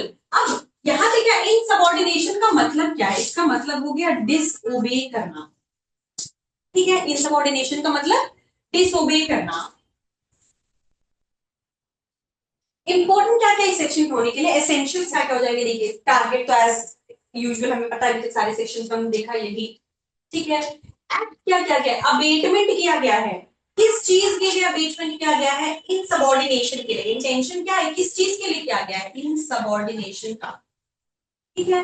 Abetment किस चीज के लिए किया, इन सबॉर्डिनेशन के लिए, और इसकी वजह से क्या हुआ, act of insubordination must actually be committed by the military personnel. लेकिन whoever, कोई भी इंसान, अबेट्स, यहाँ हुआ क्या है, अबेटमेंट, ठीक है। जब अबेटमेंट कर रहा है, what he knows to be an act of subordination by an officer, sailor, soldier or airman in the army, navy or air force of the government of India shall, if such act of subordination be committed in consequence of that abatement। अभी देखिए, अभी तक हमने जब sections देखे वहां पे क्या था कि अलग अलग सेक्शंस में दे रखा था, अबेटमेंट किया और उसके बाद कॉन्सिक्वेंशियल जिस चीज के लिए अबेटमेंट किया था वो एक्ट हो गया, तो पनिशमेंट अलग अलग थी, राइट। यहाँ पे क्या है, 166 के अंडर फॉल करने के लिए एक के साथ दे रखा है। मतलब ये सेक्शन अगर सिर्फ हम अबेटमेंट को अकेले देखें कि सिर्फ अबेटमेंट हुआ पर इनसबॉर्डिनेशन हुआ नहीं है, यानी डिसोबे एक्चुअली हुआ नहीं है, it the abetment was there but it didn't result in disobeying, right. तो अगर वैसा नहीं होता है तो ये सेक्शन कंप्लीटली एप्लीकेबल नहीं होगा। पर ये सेक्शन क्या कह रहा है कि अबेटमेंट के साथ साथ एक्चुअल सबऑर्डिनेशन हुआ, यानी जिस चीज के लिए अबेटमेंट की गई वो एक्ट भी हो गया। तो जब एक्ट भी हो जाएगा तब ये सेक्शन एप्लीकेशन में आएगा, सिर्फ अबेटमेंट में नहीं है। जैसे हमने पहले पढ़ा कि म्यूटिनी के लिए, म्यूटिनी के लिए अबेट किया गया तो अलग पनिशमेंट है, और म्यूटिनी हो गई तो अलग पनिशमेंट है। पर यहाँ क्या कह रहा है, इनसबऑर्डिनेशन के लिए अबेट किया और इनसबऑर्डिनेशन हो गया, यानी डिसोबे कर दिया गया अपने सुपीरियर को, तो वहां पे क्या पनिशमेंट है, 2 साल तक की इम्प्रिजनमेंट और फाइन, या दोनों। यही चीजें दे रखी है इसकी पनिशमेंट। देखिए, इम्प्रिजनमेंट तक 2 इयर्स या फाइन, या दोनों।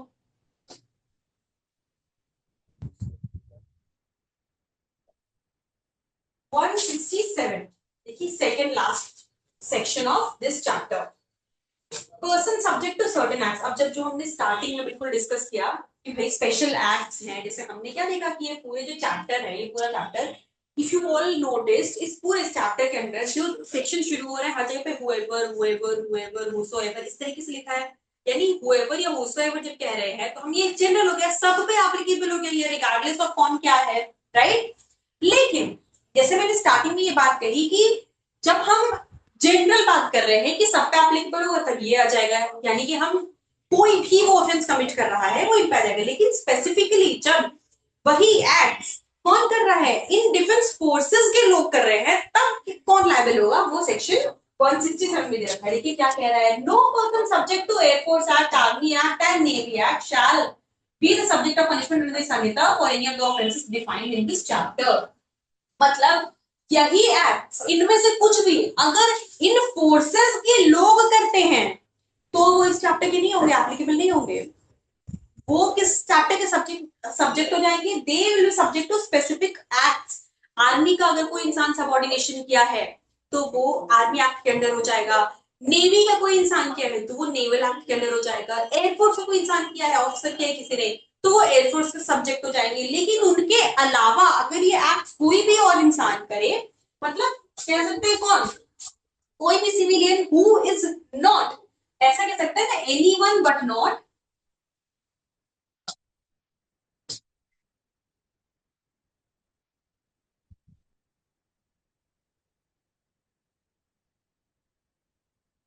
anyone but not officers of army, navy और एयरफोर्स, यही है। इनके अलावा कोई भी और इंसान, ठीक है, इनके अलावा कोई भी और इंसान करेगा तो वो इस चैप्टर के अंदर, और अगर ये करेंगे कोई तो ये अपने स्पेसिफिक एक्ट से गवर्न होंगे। देखिए इनके लिए देखा army act 1950, naval discipline 1957, air force act 1950, तो ये अपने एक्ट से गवर्न होंगे। Specialized acts governing the military forces, armed forces specify that nothing in the BNS is intended to prejudice or affect the provisions of the specialized acts। कोई भी और कर रहा है अगर ये एक्ट तो इस चैप्टर से गवर्न हो जाएगा, मतलब कोई भी और इंसान। लेकिन अगर ये कर रहे हैं कौन, ये आर्म्ड फोर्सेस के जो लोग हैं उनसे अगर ऑफेंस ऐसी कमिट हो रही है तो ये अपने स्पेसिफिक एक्ट जो है उससे गवर्न होंगे, वो इससे गवर्न नहीं किए जाएंगे।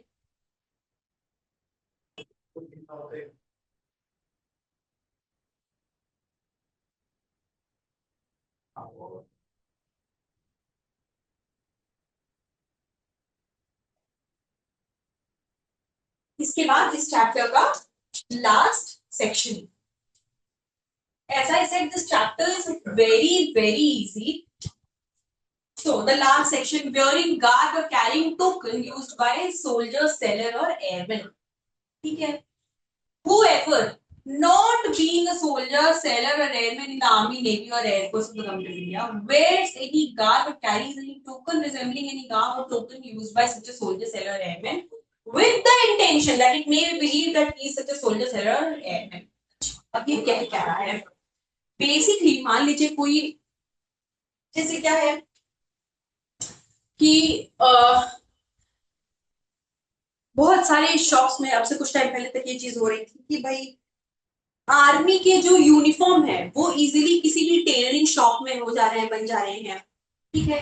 तो ये सेक्शन उसी चीज के बारे में बात कर रहा है कि कोई भी ऐसी चीज पहनता है या कुछ ऐसा कैरी करता है, कोई ऐसा टोकन लेके चलता है जिससे कि वो लगे कि वो इंसान आर्म्ड फोर्सेस का है.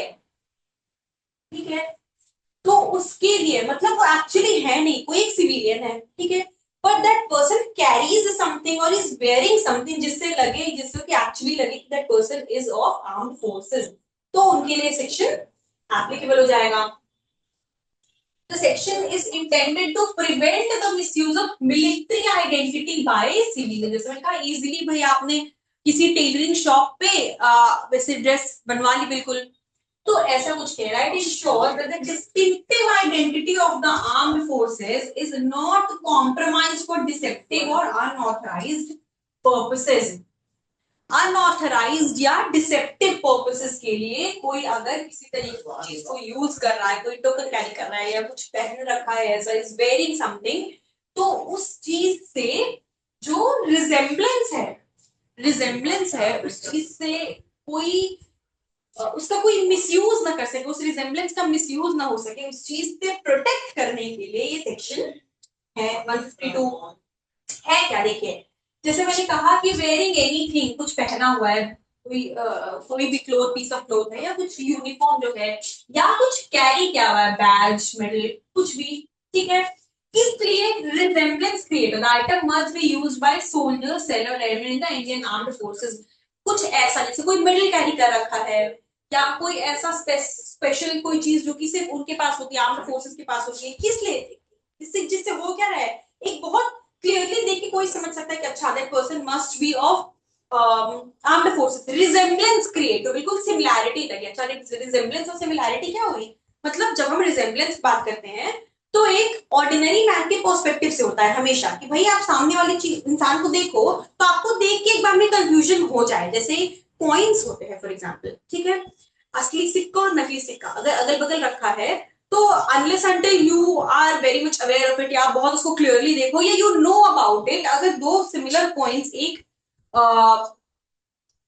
ओरिजिनल और एक फेक यानी काउंटरफीट कॉइन अगल बगल रखा है तो you won't be able to decide at once. एक बार में देख के पहचान नहीं सकते हो आप इसमें क्या असली है क्या नकली है. वो रिजेम्बलेंस क्रिएट कर रहा है. ठीक है. रिजेम्बलेंस क्रिएट करना मतलब कि वो इतना सिमिलर दिखे ना जिससे कंफ्यूजन हो जाए. तो अगर कुछ किसी ने ऐसा पहन रखा है या कुछ ऐसा कैरी कर रखा है, कोई मिडल, कोई बैच ऐसा कैरी किया है या यूनिफॉर्म पहन रखी है जिससे सामने वाला इंसान देख के कंफ्यूज हो जाए उस रिजेम्बलेंस की वजह से, उस उसका इंटेंशन क्या है उस रिजेम्बलेंस का. Person must use these items with the intention that it may be believed that they are in the service. क्यों? ताकि उस सामने वाले को लगे कि वो सर्विस में है, लेकिन उन्होंने जो कैरी किया है, जो बैच कैरी किया है या जो मेडल कैरी किया है, जो यूनिफॉर्म पहना है वो अनऑथराइज्ड तरीके से पहना हुआ है या कैरी किया हुआ है. तो वहां पे क्या हो जाएगा, क्या क्या चीजें की प्रोहिबिटेड आइटम्स क्या क्या है. गार्ड यानी full uniform, camouflage pattern specific to the military और डिस्टिंक्टिव जैकेट, कैप्स, टोकन्स में रेजिमेंटल बैचेस, सर्विस मेडल और ribbons, official rank insignias, official identity tokens used by active personnel, ये सब अगर कैरी किया हुआ है तो यहाँ पे पनिशमेंट कितनी हो जाएगी, पनिशमेंट अप टू 3 months और फाइन अप टू 2000 रुपीज और बोथ. ठीक है. 3 साल तक की 3 महीने तक की इम्प्रिजनमेंट है या 2000 तक फाइन है और या दोनों चीजें हो सकती हैं. यहाँ पे क्या है देखिए, इंटेंशन क्या दे रखा है, इंटेंशन सिर्फ, अच्छा पनिशमेंट इतनी कम क्यों दे रखी है, अगर प्रोहिबिटेड जो आर्म्ड फोर्सेस यूज करने वाली चीजें हैं, प्रोहिबिटेड चीजें, if a person is using, जिससे रिजेम्बलेंस हो रही है, सामने वाले पर्सन जो है वो कंफ्यूज जरूर हो रहा है, तो पनिशमेंट इसकी इतनी कम क्यों है? Now the reason is, resemblance हो रही है, करेक्ट, ठीक है, बहुत ज्यादा रिजेम्बलेंस हो रही है, सामने वाले को देख के कोई कंफ्यूज हो सकता है, लेकिन उस रिजेम्बलेंस का क्या कोई इंटेंशन ऐसा है कि किसी को डिसीव करना या कुछ ऑफेंस कमिट करना, ऐसा कुछ नहीं है, रिजेम्बलेंस सिर्फ है, ठीक है। हो सकता है कोई इंसान अनअवेयर हो इस बारे में, रिजेम्बलेंस हो रही है लेकिन उसे नहीं पता है कि ऐसा नहीं कर सकता, तो इसलिए पनिशमेंट इसकी कम रखी हुई है, क्योंकि रिजेम्बलेंस क्रिएट करने का जरूरी नहीं कि इंटेंशन हमेशा डिफ्रॉड करना हो या किसी को डिसीव करना हो या commission of certain offence, some offence हो, ऐसा जरूरी नहीं है, इसीलिए इसकी पनिशमेंट कम दे रखी है कि दो देयर इज रिजेम्बलेंस, वो चीजें यूज करिए जो कि प्रोहिबिटेड है, ऐसा चीज आपने पहन रखा है, दैट कैप और दैट जैकेट और that camouflage patterned uniform or anything, yeah, you're carrying some medal or a badge, anything that creates confusion, that is very resembling, but the intention is not to commit any fraud or to deceive or to commit any offense like anything like such, इसलिए the punishment is 3 महीने की imprisonment या 2000 तक का fine या दोनों, ठीक है।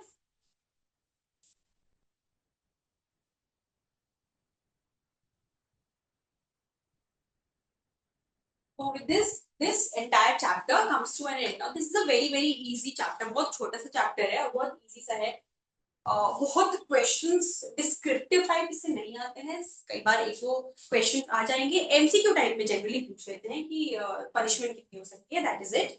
सो है क्या बेसिकली, जैसे इसमें हमने देखा ऑफेंस अगेंस्ट स्टेट में क्या था, सरकारों के या देश के अगेंस्ट, ठीक है।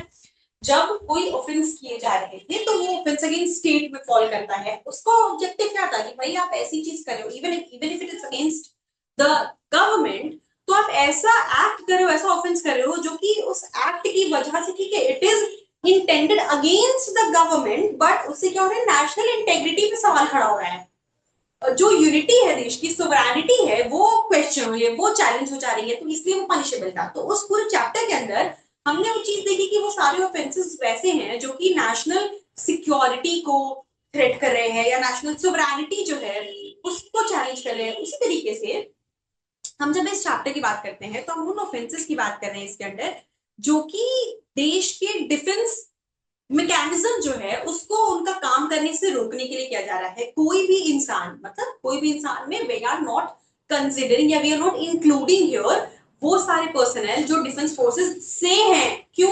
क्योंकि 167 वेरी क्लियरली स्टेट्स कि जब वो खुद कोई ऐसे एक्ट करेंगे तो उनके जो स्पेशल एक्ट है, जो आर्मी एक्ट या नेवल एक्ट है, नेवी एक्ट है, या जो एयरफोर्स एक्ट है, उनसे कवर हो जाएंगे। उनके अलावा कोई भी अगर इंसान है जो कि ऐसे ऑफेंसेस अगर कर रहा है डिफेंस फोर्स के अगेंस्ट, तो वो इस चैप्टर से कवर होते हैं, राइट। इसके बाद this chapter, chapter 19, we have some time so we can just start. This is a very small chapter, so let us just see कितना कर सकते हैं। And then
9 now.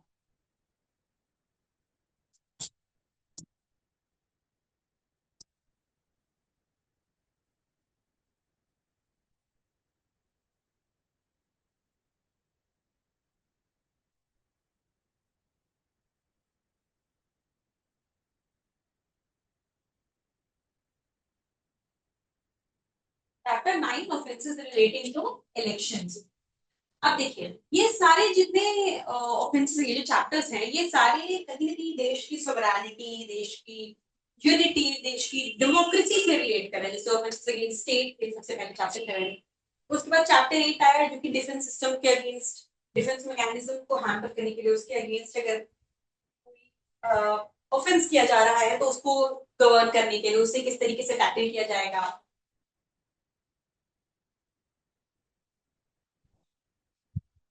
इसके बाद आता है ये chapter offences against, offences relating to election. अब बेसिकली क्या है कि हमारी जो कंट्री है, हमें पता है डेमोक्रेसी है, ठीक है। यहाँ पे होता क्या है, free and fair elections. Free and fair election मतलब क्या है कि जनता जो है, डेमोक्रेसी में क्या होता है, government of the people, by the people and for the people, यही चीज होती है government of the people. Government क्या होता है इसमें डेमोक्रेसी के अंदर, गवर्नमेंट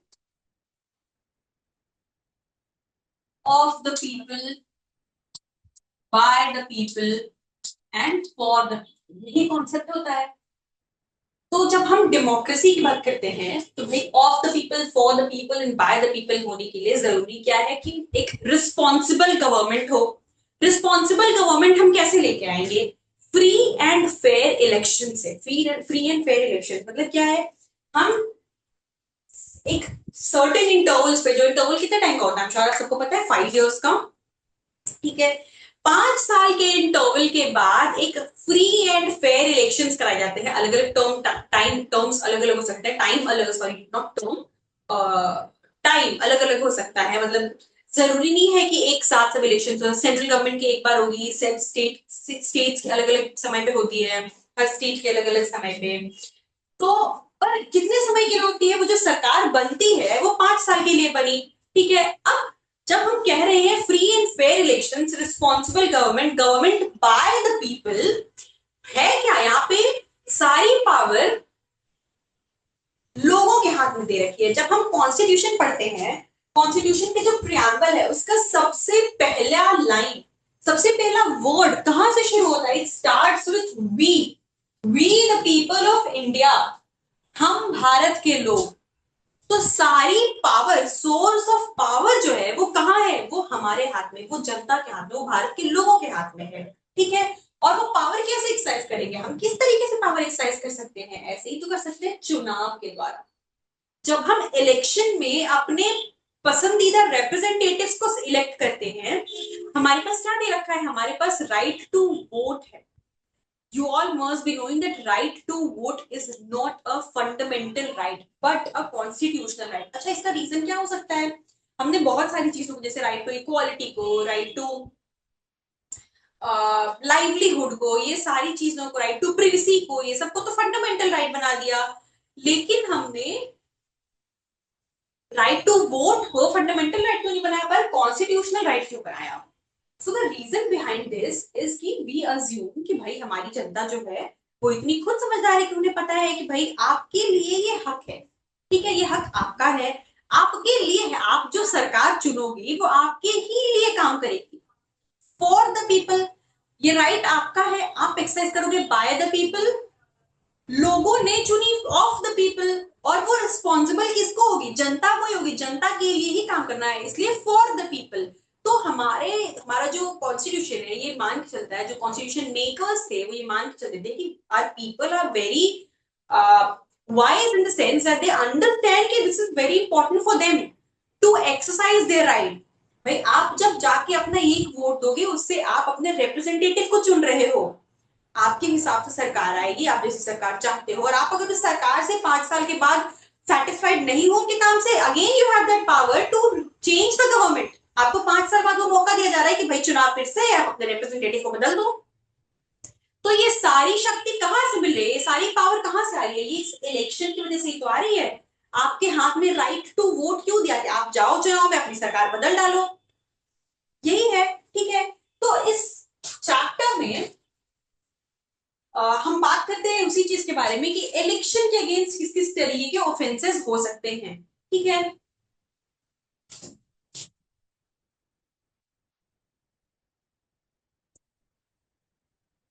क्या क्या चीज हो सकती है? देखिए, election related offences include bribery, exerting improper influence, impersonating voters, inciting animosity between groups, spreading misleading information to manipulate election outcomes, engaging in corrupt practices, and breaching, spreading laws, etc.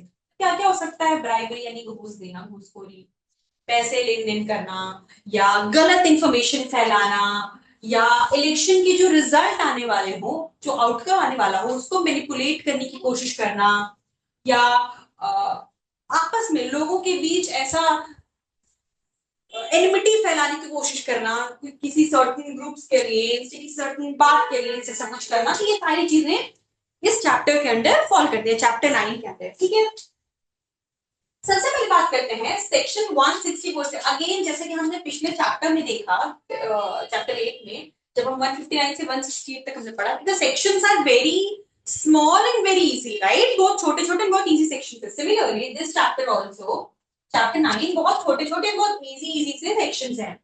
सो ये section जो है, section 169, basically कहीं पे भी punishment इसमें नहीं दे रखी है। देखिए, आप देख सकते हैं कहीं पे भी पनिशमेंट नहीं दे रखी है।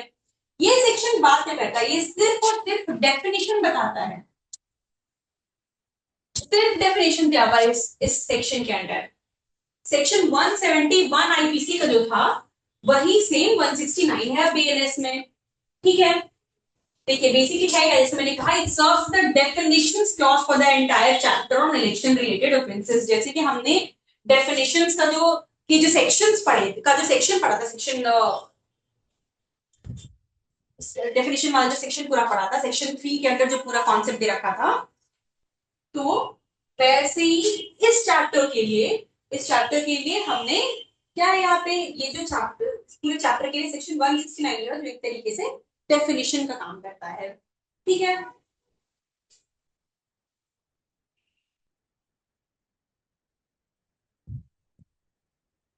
अब देखिए 169 कह रहा है, for the purpose of this chapter, यानी इस चैप्टर के लिए। ठीक है, दो चीजें बता रखी हैं। पहला क्या है, कैंडिडेट कौन होगा? Candidate means a person who has been nominated as a candidate at any election. सबसे पहले ये चैप्टर कह रहा है कि भाई कैंडिडेट कौन है। अब हमें पता है इलेक्शन मतलब चुनाव है। चुनाव क्या है भाई? एक ऐसा प्रोसेस है, एक ऐसा मैकेनिज्म है जहां पे लोग जाते हैं, अपने रिप्रेजेंटेटिव चुनते हैं। ये तो एक ब्रॉड हमें पता है, लेकिन जब हम इसकी डिटेल्स में घुसे तो सबसे पहले होता क्या है, नॉमिनेशन फाइल करते हैं लोग। जो भी कैंडिडेट होते हैं वो नॉमिनेशन फाइल कर रहे हैं, भाई चुनाव में वो खड़े हैं, यही होता है। चुनाव में हम खड़े हैं, भाई हमें वोट दीजिए, हमें वोट दीजिए, नेताजी को वोट दीजिए, ऐसा ही होता है। सो हम कैंडिडेट किसे कह रहे हैं? सबसे पहले चैप्टर बताता है, क्लॉज ये बताता है कि कैंडिडेट कौन है इस चैप्टर के अंदर।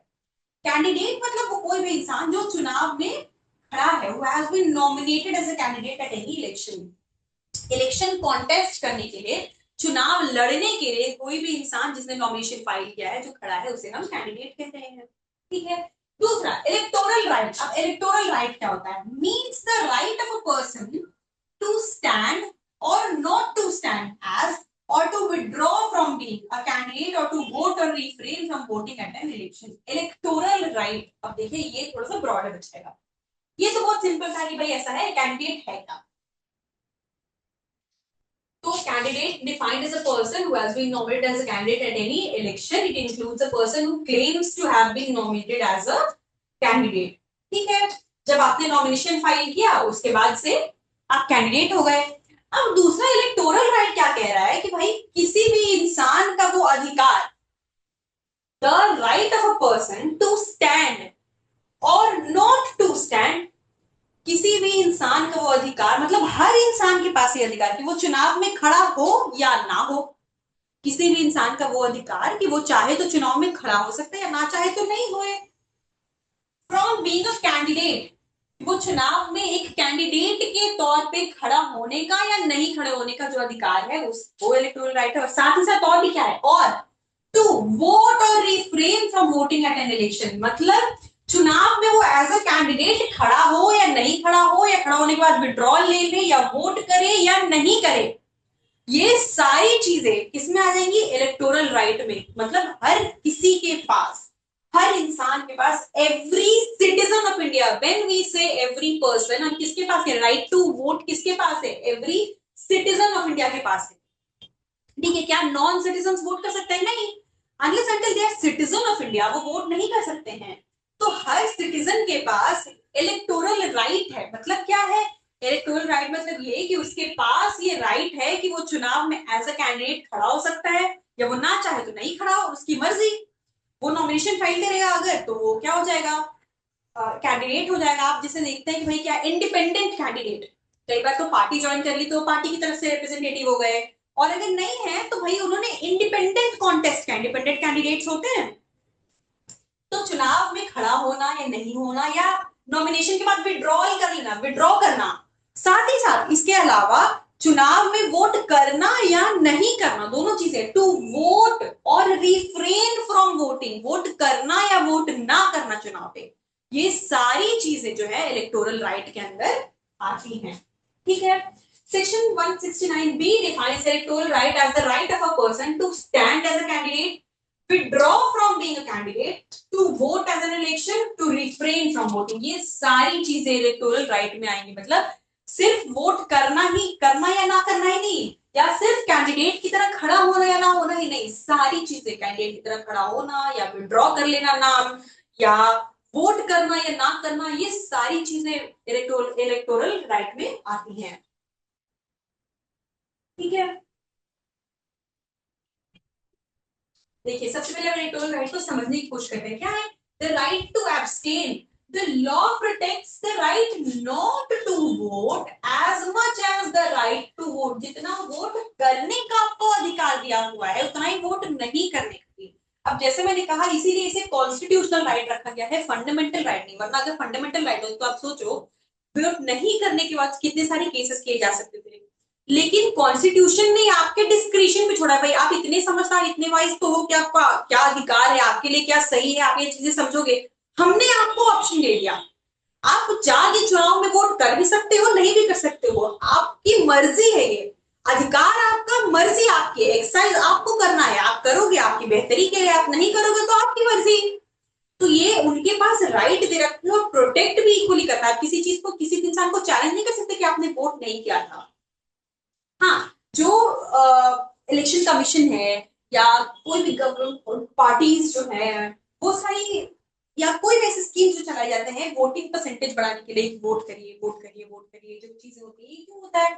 ये लोगों में अवेयरनेस कराने के लिए। बिकॉज ठीक है, हमारे पास राइट है कि हम वोट करें या ना करें, पर ये समझना जरूरी है कि ये राइट हमारा है और हमारे फायदे के लिए। अगर वोट करेंगे ही नहीं, ठीक है, वोट करेंगे ही नहीं। अब मान लीजिए बहुत सिंपल चीज है कि अगर किसी जगह 100 लोग टोटल रह रहे हैं, for example hypothetically, if there are at a place there are 100 people living at a time, इसमें से 90 और 4 कैंडिडेट्स हैं, इसमें से 90 लोग वोट करते हैं। ठीक है, 90 लोग वोट करते हैं तो ज्यादा से ज्यादा वोट हुआ, ज्यादा से ज्यादा वोट हो रहा है। अब इसमें कोई भी कैंडिडेट जो जीतेगा उसका क्या है, वो मेजोरिटी के साथ जीत रहा है, मतलब ज्यादा लोग उसको चाह रहे हैं, उसको, उनके लिए वो रिस्पॉन्सिबल हो जाएगा। और अगर जब लोग वोट करेंगे, टोटल 10 लोग ही वोट ही कर रहे हैं, सिर्फ 10 लोग ही वोट कर रहे हैं, अब इन 10 वोट में से ही ये 4 कैंडिडेट को चूज करता है, तो फिर इनके पास क्या है, कम वोट है। ठीक है, वोट ही कम मिले हैं, इनमें से ही किसी को, जो भी 10 में से किसी के पास अगर 4 वोट भी आए, बाकी सबको अगर कितना हो गया, कम कम कम वोट और हो गए, तो उसी 4 के साथ विनर करेंगे आप। अगर आप मान लीजिए एक को आप 70, टोटल 90 वोट अगर हो रहे हैं और टोटल 10 वोट हो रहे हैं, ठीक है, किसी कैंडिडेट का 78 वोट के साथ जीतना, किसी कैंडिडेट का 5 वोट के साथ जीतना, that will definitely make a difference. ठीक है, मतलब 95 people here are not agreeing to this candidate, but still he wins, and here बहुत स्मॉलर नंबर है, कितना है, only 22 people are not agreeing to that candidate। तो यहाँ पे क्या हो जाएगा, जो कैंडिडेट है उसकी रिस्पॉन्सिबिलिटी आंसरेबल ज्यादा होता है। ठीक है, any which way one of the candidate will win. लेकिन जब आप अपना राइट एक्सरसाइज करते हो तो आप अपनी तरफ से उस पर्सन को आंसरेबल बना रहे हो, ठीक है। इसीलिए स्कीम्स चलाई जाती हैं, ये अवेयरनेस कैंपेन्स होते हैं कि भाई आपका वोट आपका अधिकार है, आप जाइए वोट करिए। एंड जो लोग कहते हैं, this is my opinion, the people who say that nota is also an option, I would prefer that over any candidate, क्योंकि सारे कैंडिडेट्स जो हैं कोई भी बहुत क्लीन ऐसे नहीं है, विच इज ट्रू, ठीक है। किसी की हिस्ट्री आप देखोगे, कोई भी कैंडिडेट को कोई भी बिल्कुल हिस्ट्री ऐसे क्लीन नहीं है, लेकिन choosing nobody is, I wouldn't say an option, you are, आप क्या कर रहे हो, अपने राइट को एक्सरसाइज भी कर रहे हो लेकिन राइट को वेस्ट कर रहे हो। आप क्या कर रहे हो, आप अगर वोट डाल के जा ही रहे हो तो choose anyone over NOTA, right, ठीक है। हमारे पास एक ऑप्शन दे रखा, सुप्रीम कोर्ट ने कहा भाई आप कर सकते हो, ये है एक ऑप्शन है, अब रहता है। लेकिन if you are going, if you are taking that much pain to go there and then cast your vote, तो why not do something good, right. So it's just that. तो coming back to this now, right to abstain क्या है, भाई जितना right to vote को protect करता है उतना ही लॉ प्रोटेक्ट करता है राइट नॉट टू वोट। आपका उतना ही अधिकार है कि आप वोट चाहो तो ना करो, दोनों चीजें। साथ ही साथ राइट टू विड्रॉवल, आप कॉन्टेस्ट करो एज अ कैंडिडेट, और साथ ही साथ अगर ना चाहो तो ना करो, विड्रॉ करने का भी उतना ही डिसीजन है। Interference with the candidate's decision to pull out of the race is a violation of their electoral right। अगर उसको इंटरफेयर करना है, नहीं आप नहीं, आपको लड़ना ही होगा, आपने नॉमिनेशन फाइल किया है, you will have to contest, नहीं, it is his decision, his or her decision। If the person file nomination, they may later withdraw that।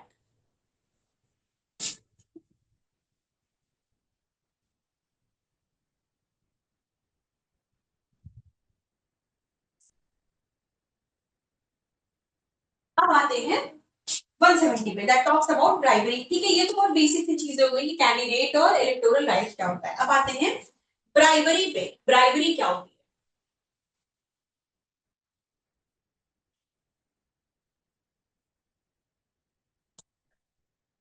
ठीक है। ब्राइबरी होता क्या है, देखिए, ब्राइबरी जनरली क्या कहते हैं, घूस, उसे ही कहते हैं ब्राइबरी, घूसखोरी, घूस लेना देना। ब्राइब मतलब क्या, घूस, ब्राइबरी यानी घूसखोरी, घूस लेना देना, इसे ही कहते हैं, ठीक है।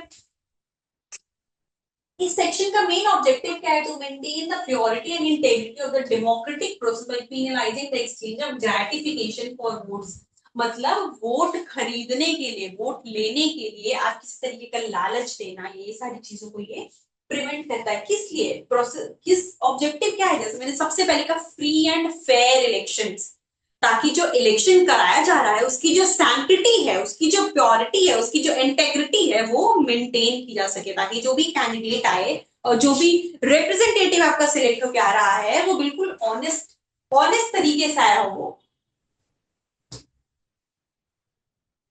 इसमें क्या क्या चीजें हैं, देखिए सबसे पहले पार्ट 1 क्या कहता है, act of giving, an individual commits bribery if they provide a benefit to any person with the specific intent to induce या reward, ठीक है। कोई भी इंसान अगर घूस देने की कोशिश करता, ठीक है, पहला देखिए, पहला क्वेश्चन है, gives a gratification to any person with the object of inducing him or any other person to exercise any electoral right or of rewarding any person for having exercised any such right। अपने electoral right को exercise करने के लिए, person to exercise electoral right और of rewarding any person for having electoral right को exercise करने के लिए, या उसने उसको एक्सरसाइज किया, या उसके लिए अवार्ड रिवॉर्ड करने के लिए। कोई भी इंसान जब किसी इंसान को, दूसरे को अगर क्या करता है, किसी तरीके से उसको बेनिफिट पहुंचाता है, अब वो बेनिफिट कुछ भी हो सकता है, किसी भी तरीके से, उसे कुछ सामान दिए गए, उसे कुछ पैसे दिए गए, उसका कोई फायदा कराया गया, कुछ भी, अगर कुछ करता है उसके लिए, देने की कोशिश, देता है, द गिवर, कोई भी इंडिविजुअल जो किसी को कुछ देता है, इसलिए एज ब्राइब वो किसी को देता है कि भाई आपने हमें वोट किया, हम इस बात से बहुत खुश हैं, ठीक है, इसलिए हम आपको ये बेनिफिट करा रहे हैं। तो इलेक्टोरल राइट को एक्सरसाइज करवाने के लिए, या इलेक्शन के पहले ही मान लीजिए कोई चीज पहुंचा दी कि भाई हमें ही वोट करिए, ठीक है, या अगर किसी कैंडिडेट की अगर बहुत सारी चीजें पहुंचाई गई हैं, अगर किसी और के यहाँ से कि भाई आप इस चीज को बंटवाओ, आपको आपको और आपकी पार्टी का, हमारी पार्टी को फायदा हो, ये सारी चीजें। तो गिवर जो कुछ दे रहा है किस लिए, इलेक्टोरल राइट को एक्सरसाइज करने के लिए या फिर उसको रिवॉर्ड करने के लिए, तो वो क्या हो जाएगा, ब्राइबरी के अंडर काउंट होगा। दूसरा द रिसीवर, मतलब घूस देने वाला और लेने वाला दोनों, the offence is also committed by individual except the benefit. ठीक है, जो ब्राइब दे रहा है और जो ब्राइब ले रहा है इलेक्टोरल राइट्स को एक्सरसाइज करने के लिए या उसके रिवॉर्ड के तौर पे, वो दोनों ही इसके अंडर लायबल हो जाएंगे। पहला क्या कह रहा है, गिव्स अ ग्रेटिफिकेशन, कुछ दे रहा है कोई बेनिफिट, और दूसरा एक्सेप्ट्स ईदर फॉर हिमसेल्फ और any other person any gratification as a reward for exercising. क्या करता है, दूसरा पार्ट क्या कह रहा है, घूस ले रहा है अपने राइट्स को एक्सरसाइज करने के लिए या फिर एक रिवॉर्ड के तौर पे कि भाई मैंने आपके लिए वोट किया है, तो उसके लिए वो खुद के लिए या किसी और के लिए अगर कोई, मतलब बेसिकली घूस देना और लेना दोनों ही इलेक्टोरल राइट को एक्सरसाइज करने के लिए अपने लिए या किसी और के लिए, वो ब्राइबरी के अंडर काउंट हो जाएगा। ठीक है, सेक्शन 170 के अंदर commits the offence of bribery.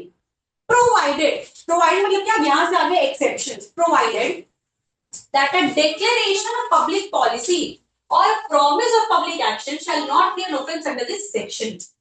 अब ये क्या कह रहा है, देखिए, जैसे क्या होता है कि भाई इलेक्शन के पहले लोग बहुत सारे क्या कहते हैं पब्लिक अपीयरेंसेस करते हैं। पब्लिक अपीयरेंसेस में अब क्या होता है, बहुत तरीके के प्रोमिसेस, बहुत तरीके के वादे, बहुत सारे डिक्लेरेशंस किए जाते हैं। सो ऐसे पब्लिक डिक्लेरेशंस मतलब लोगों के लिए, हम आपके लिए ये काम करवाएंगे, हम यूनिवर्सिटी बनवाएंगे, हम स्कूल्स बनवाएंगे, हम हॉस्पिटल्स बनवाएंगे, या प्रोमिसेस, जो भी डिक्लेरेशन किए गए या जो प्रोमिसेस किए गए उसको ब्राइबरी में नहीं काउंट किया जाए। ठीक है, कुछ भी लेना देना, लेकिन जो पब्लिक पॉलिसी से रिलेटेड कोई डिक्लेरेशन है या कोई पब्लिक पॉलिसी पब्लिक एक्शन के लिए अगर कोई प्रॉमिस किया गया है, वो सारी चीजें इसके अंदर ब्राइबरी के अंदर नहीं काउंट। ठीक है, क्या क्या हो गया, formal announcement of intended government और पार्टी पॉलिसी से होता है ना कि भाई हमारे 5 साल के टेन्योर में हम 10 हॉस्पिटल्स बनवाएंगे, हम 5 यूनिवर्सिटीज खोलेंगे, हम इतने हाईवेज बनवाएंगे। तो ये सारे जो होते हैं भाई आपकी पार्टी की तरफ से, आप एज अगर आप सरकार में आते हो, आप गवर्नमेंट बनाते हो अपनी, तो आप क्या क्या चीजें करोगे, ये अनाउंसमेंट पब्लिक पॉलिसी के लिए, पब्लिक के लिए अनाउंसमेंट जो है, ये सारा प्राइवेट में नहीं काउंट होगा। और दूसरी चीज, अगर प्रोमिसेस किए जा रहे हैं, promises to perform public work, काम करने के लिए कि हम आपके लिए ये चीजें करेंगे, हम ये भी करेंगे, हम उनसे ज्यादा करेंगे, ये सारे जो प्रोमिसेस हैं ये भी ब्राइबरी में नहीं काउंट होते हैं। ठीक है, क्यों, because these are considered essential components of political campaigning rather than personal inducement. ये इंड्यूसमेंट क्या हो जाएगा कि भाई वोटिंग के दौरान पहले आपने क्या किया कि भाई किसी सर्टेन जगह के लोगों को, क्योंकि आपको पता है कि वो लोग किसी चीज की रिक्वायरमेंट में, तो आपने क्या किया कि से अगर देर आर सम, जैसे अक्सर आपने सबने देखा होगा न्यूज में इस तरह की चीजें आती है, किसी कोई स्लम एरिया है लेकिन है, वहां पे टीवी बंटवा दिया या फ्रिज बंटवा दिया। तो ये था क्या आपने यहाँ पे कि भाई ये कहे के उसके साथ भाई नेताजी ने बंटवाया है उन्हें ही वोट करिएगा, हमें ही वोट करिए, ये ब्राइबरी हो जाएगी। लेकिन नेताजी को स्टेज पे खड़े होकर ये कहना कि हम आपके लिए स्कूल्स बनवाएंगे, ये नहीं है। क्यों, क्योंकि पॉलिटिकल कैंपेनिंग का पार्ट है, इलेक्शन जीतने के लिए कैंपेनिंग का पार्ट है, तो ये ब्राइबरी में नहीं आता। ठीक है,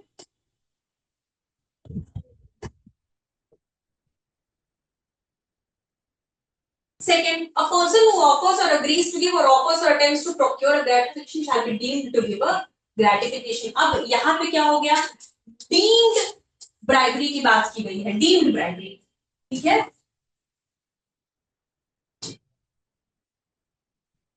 क्लॉज 1 क्या होता है, क्लॉज 1 तो कह रहा है कि भाई ब्राइबरी किसके कह रहे हैं, कुछ भी लेना या देना, किस लिए, कोई भी फायदे, कोई भी ग्रेटिफिकेशन लेना या देना आपको इलेक्टोरल राइट को एक्सरसाइज करने के लिए या उसे रिवॉर्ड करने के लिए। ठीक है, कोई भी जो दे रहा है या एक्सेप्ट कर रहा है उसे हम ब्राइबरी कह रहे हैं।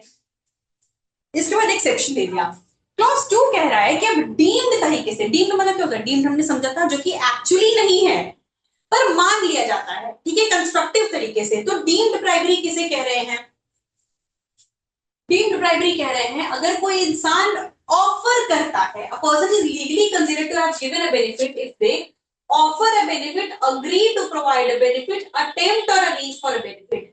मतलब कोई भी इंसान डायरेक्टली लेन देन नहीं कर रहा है उसका ब्राइब का, लेकिन कर क्या रहा है, तो ऑफर करता है, या लेने के लिए देने के लिए अगर अग्री करता है, या लेने के लिए मतलब लेन देन करने के लिए ऑफर करता है, या अरेंज करता है, या अग्री करता है, ठीक है, किसी तरीके का कोई ग्रेटिफिकेशन, तो वो डीम्ड ब्राइबरी के अंदर आ जाएगा। देखिए, द मियर ऑफर और attempt is sufficient to complete the active use of the offence, actual delivery of the benefit is not required. सिर्फ ऑफर किया गया, ठीक है, पहला क्लॉज क्या कह रहा था, वो तो लेन देन, एक्चुअल लेन देन की बात कर रहा था, एक्चुअल गिविंग एंड एक्सेप्टिंग, वो हो गया। क्लॉज 2 कह रहा है सिर्फ ऑफर करना और अग्री कर जाना, एक्चुअली हुआ नहीं है अभी, लेकिन सिर्फ ऑफर करना और अग्री कर जाना या अटेम्प्ट करना, वही कोशिश, वही इतना ही पार्ट सफिशिएंट है ब्राइबरी के अंदर आने के लिए। किस तरीके से, एक्चुअल नहीं होगा यहाँ पे, लेकिन यहाँ पे कंस्ट्रक्टिव तरीके से माना जाएगा कि भाई आप जो है अपने फायदे के लिए वो चीजें कर रहे थे, तो ये क्या हो जाएगा, डीम्ड ब्राइबरी के अंदर आ जाएगा, ठीक है। अब सबसेक्शन 3 क्या कह रहा है, अ पर्सन हु ऑब्टेन्स और agrees to accept or to obtain a gratification shall be deemed to accept a gratification, and a person who accepts a gratification as a motive for doing what he does not intend to do, or as a reward for doing what he has not done, shall be deemed to have accepted the gratification as a reward। अब देखिए यहाँ पे section 170 closely clarifies the scope of accepting, ठीक है, acceptance के अंदर, deemed acceptance के अंदर क्या क्या आ रहा है, हमने वहां पे पढ़ा कि भाई डीम्ड ग्रेटिफिकेशन किसको कह रहे हैं, deemed to give a gratification, ठीक है, डीम्ड प्राइमरी को दो पार्ट में कर दिया, यहाँ पे डीम्ड गिविंग, ठीक है, यहाँ पे क्या है, डीम्ड एक्सेप्टेंस। डीम्ड एक्सेप्टेंस में क्या क्या आ रहा है, रिसीविंग और agreeing to accept, attempting to obtain a benefit, कुछ भी। डीम्ड गिविंग में क्या था कि भाई ऑफर करना या अग्री करना देने के लिए। डीम्ड एक्सेप्टेंस में क्या कह रहा है कि भाई अग्री करना या अटेम्प्ट करना लेने के लिए कोई भी किसी तरीके का बेनिफिट, वो डीम्ड एक्सेप्टेंस में आ जाएगा, ठीक है।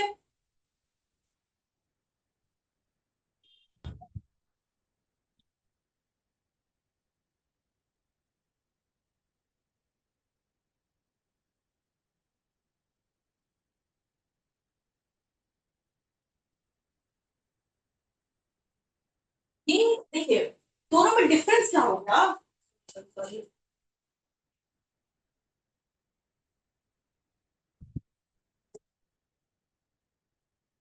ये हो गया डीम्ड राइटिंग बात कर, ठीक है। तू कह रहा है कि भाई ब्राइबरी लेना देना डीम्ड कब किया जाएगा, मतलब माना कब जाएगा कि घूस जो है वो लिया या दिया गया है, ठीक है। थ्री क्या कह रहा है कि भाई आपने कुछ एक्सेप्ट किया, ठीक है, जैसे मान लीजिए कई बार क्या होता है, आपने सुना होगा कि एक इंसान है, इसने तीन पार्टी से, तीन अलग अलग पार्टी के लोग आए, एक्स वाई जेड, तीनों ने कुछ कुछ सामान दिया, इससे 5,000 रुपए लिए, इनसे एक टीवी लिया, और इनसे 1,000 रुपए और एक फ्रिज लिया, ठीक है। ये तीन अलग अलग पार्टीज थी, तीनों से कुछ कुछ चीजें ली, लेकिन अब क्या क्या कि जब ये पार्टी आई, 5,000 रुपए जो तीनों ने भी कहा भाई हमें नहीं वोट करी, ये ने कहा हाँ जरूर जरूर आपको ही करेंगे। दूसरी पार्टी आई, टीवी दिया, इनसे भी ले लिया, फिर कहा हमारी ही पार्टी को वोट करेगा, इन्होंने कहा हाँ, बिल्कुल आपको ही करेंगे। सिमिलरली तीसरी पार्टी के साथ भी, लेकिन इंटेंशन का क्या था, इंटेंशन इन तीनों में से किसी को वोट करने का नहीं था, इंटेंशन तो था एम को वोट करने का, और इसने वोट एम को कास्ट किया। तो सबसेक्शन 3 कह रहा है कि कोई इंसान अगर लेता है बेनिफिट्स, ठीक है, उसका इंटेंशन उनमें से कुछ भी, किसी को भी कुछ ऐसा करने का नहीं है।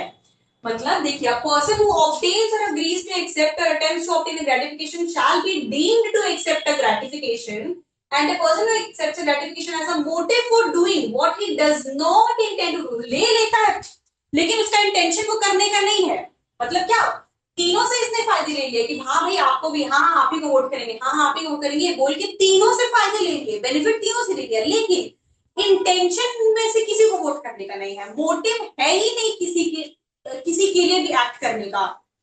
वोट तो किसी और को ही किया, वही कहेंगे कि अब जब मान लीजिए होता है कि भाई हमें वोट नहीं किया है, कभी इन पे क्वेश्चन होता है कि भाई आपने पैसे लिए थे तो हमने पैसे जरूर लिए लेकिन हमने वोट ही नहीं किया, वोट तो किया ही नहीं, तो भी इसके अंडर वो फॉल करेंगे। Shall be deemed to have accepted the gratification as a reward. चाहे आपने वोट किसी को भी किया हो, लेकिन क्योंकि आपने फायदे लिए, बेनिफिट्स एक्सेप्ट किए, तो ये डीम्ड एक्सेप्टेंस ऑफ ब्राइबरी में आ जाएगा। ठीक है। सबसेक्शन 2 कह रहा है कि देखिए डीम्ड नहीं, वहां पे सबसेक्शन 1 में एक्चुअल की बात की गई, ब्राइबरी एक्चुअल, ठीक है, बाय गिव और टेक। सबसेक्शन 2 डीम्ड ब्राइबरी की बात कर रहे हैं, किस तरीके से गिव और टेक, ऑफर करना या अग्री करना देने के लिए, सिमिलरली अटेम्प्ट करना लेने के लिए, अग्री करना लेने के लिए, डीम्ड ब्राइबरी हो गई।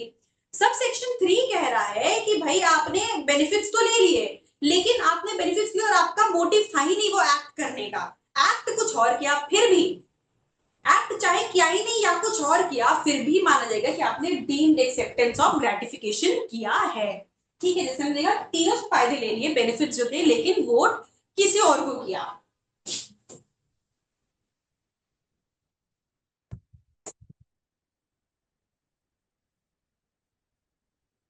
ये पूरा पूरा जो ये सेक्शन है, ये किस चीज के अगेंस्ट घूमता है? देखिए इलेक्टोरल राइट के अगेंस्ट। भाई हमने क्या कहा, ब्राइबरी में भी जो तरीके गिव और टेक करना किस लिए, कि वो अपना इलेक्टोरल राइट एक्सरसाइज करे, या उसने एक्सरसाइज किया तो उसको रिवॉर्ड करने के लिए, कि भाई उसको सामान पहुंचाए, कोई चीजें दी कि हमें ही वोट करना, या क्योंकि हमें ही वोट किया उसे रिवॉर्ड देना।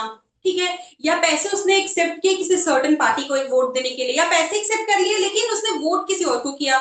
तो जो भी चीज है, everything the section revolves around electoral right. और साथ ही साथ एक और चीज की वो दोनों को कवर कर रहा है, गिवर एंड रिसीवर, दोनों को इसके अंदर कवर किया जाता है। ठीक है। तो इस चैप्टर के अंदर दो सेक्शन हमने कवर किए हैं, बहुत छोटा सा चैप्टर है, 171 से लेके 171 से 177 तक से कितने ही सेक्शंस बाकी हैं, इसमें 7 सेक्शन जो हैं that will be covering in the next lecture. इसके साथ ही हम नेक्स्ट चैप्टर जो है हमारा देख सकते हैं, offences related to currency, bank note, government stamp, basically counterfeit के जितने सेक्शंस हैं वो सारे हम इसके अंदर पढ़ेंगे। ठीक है।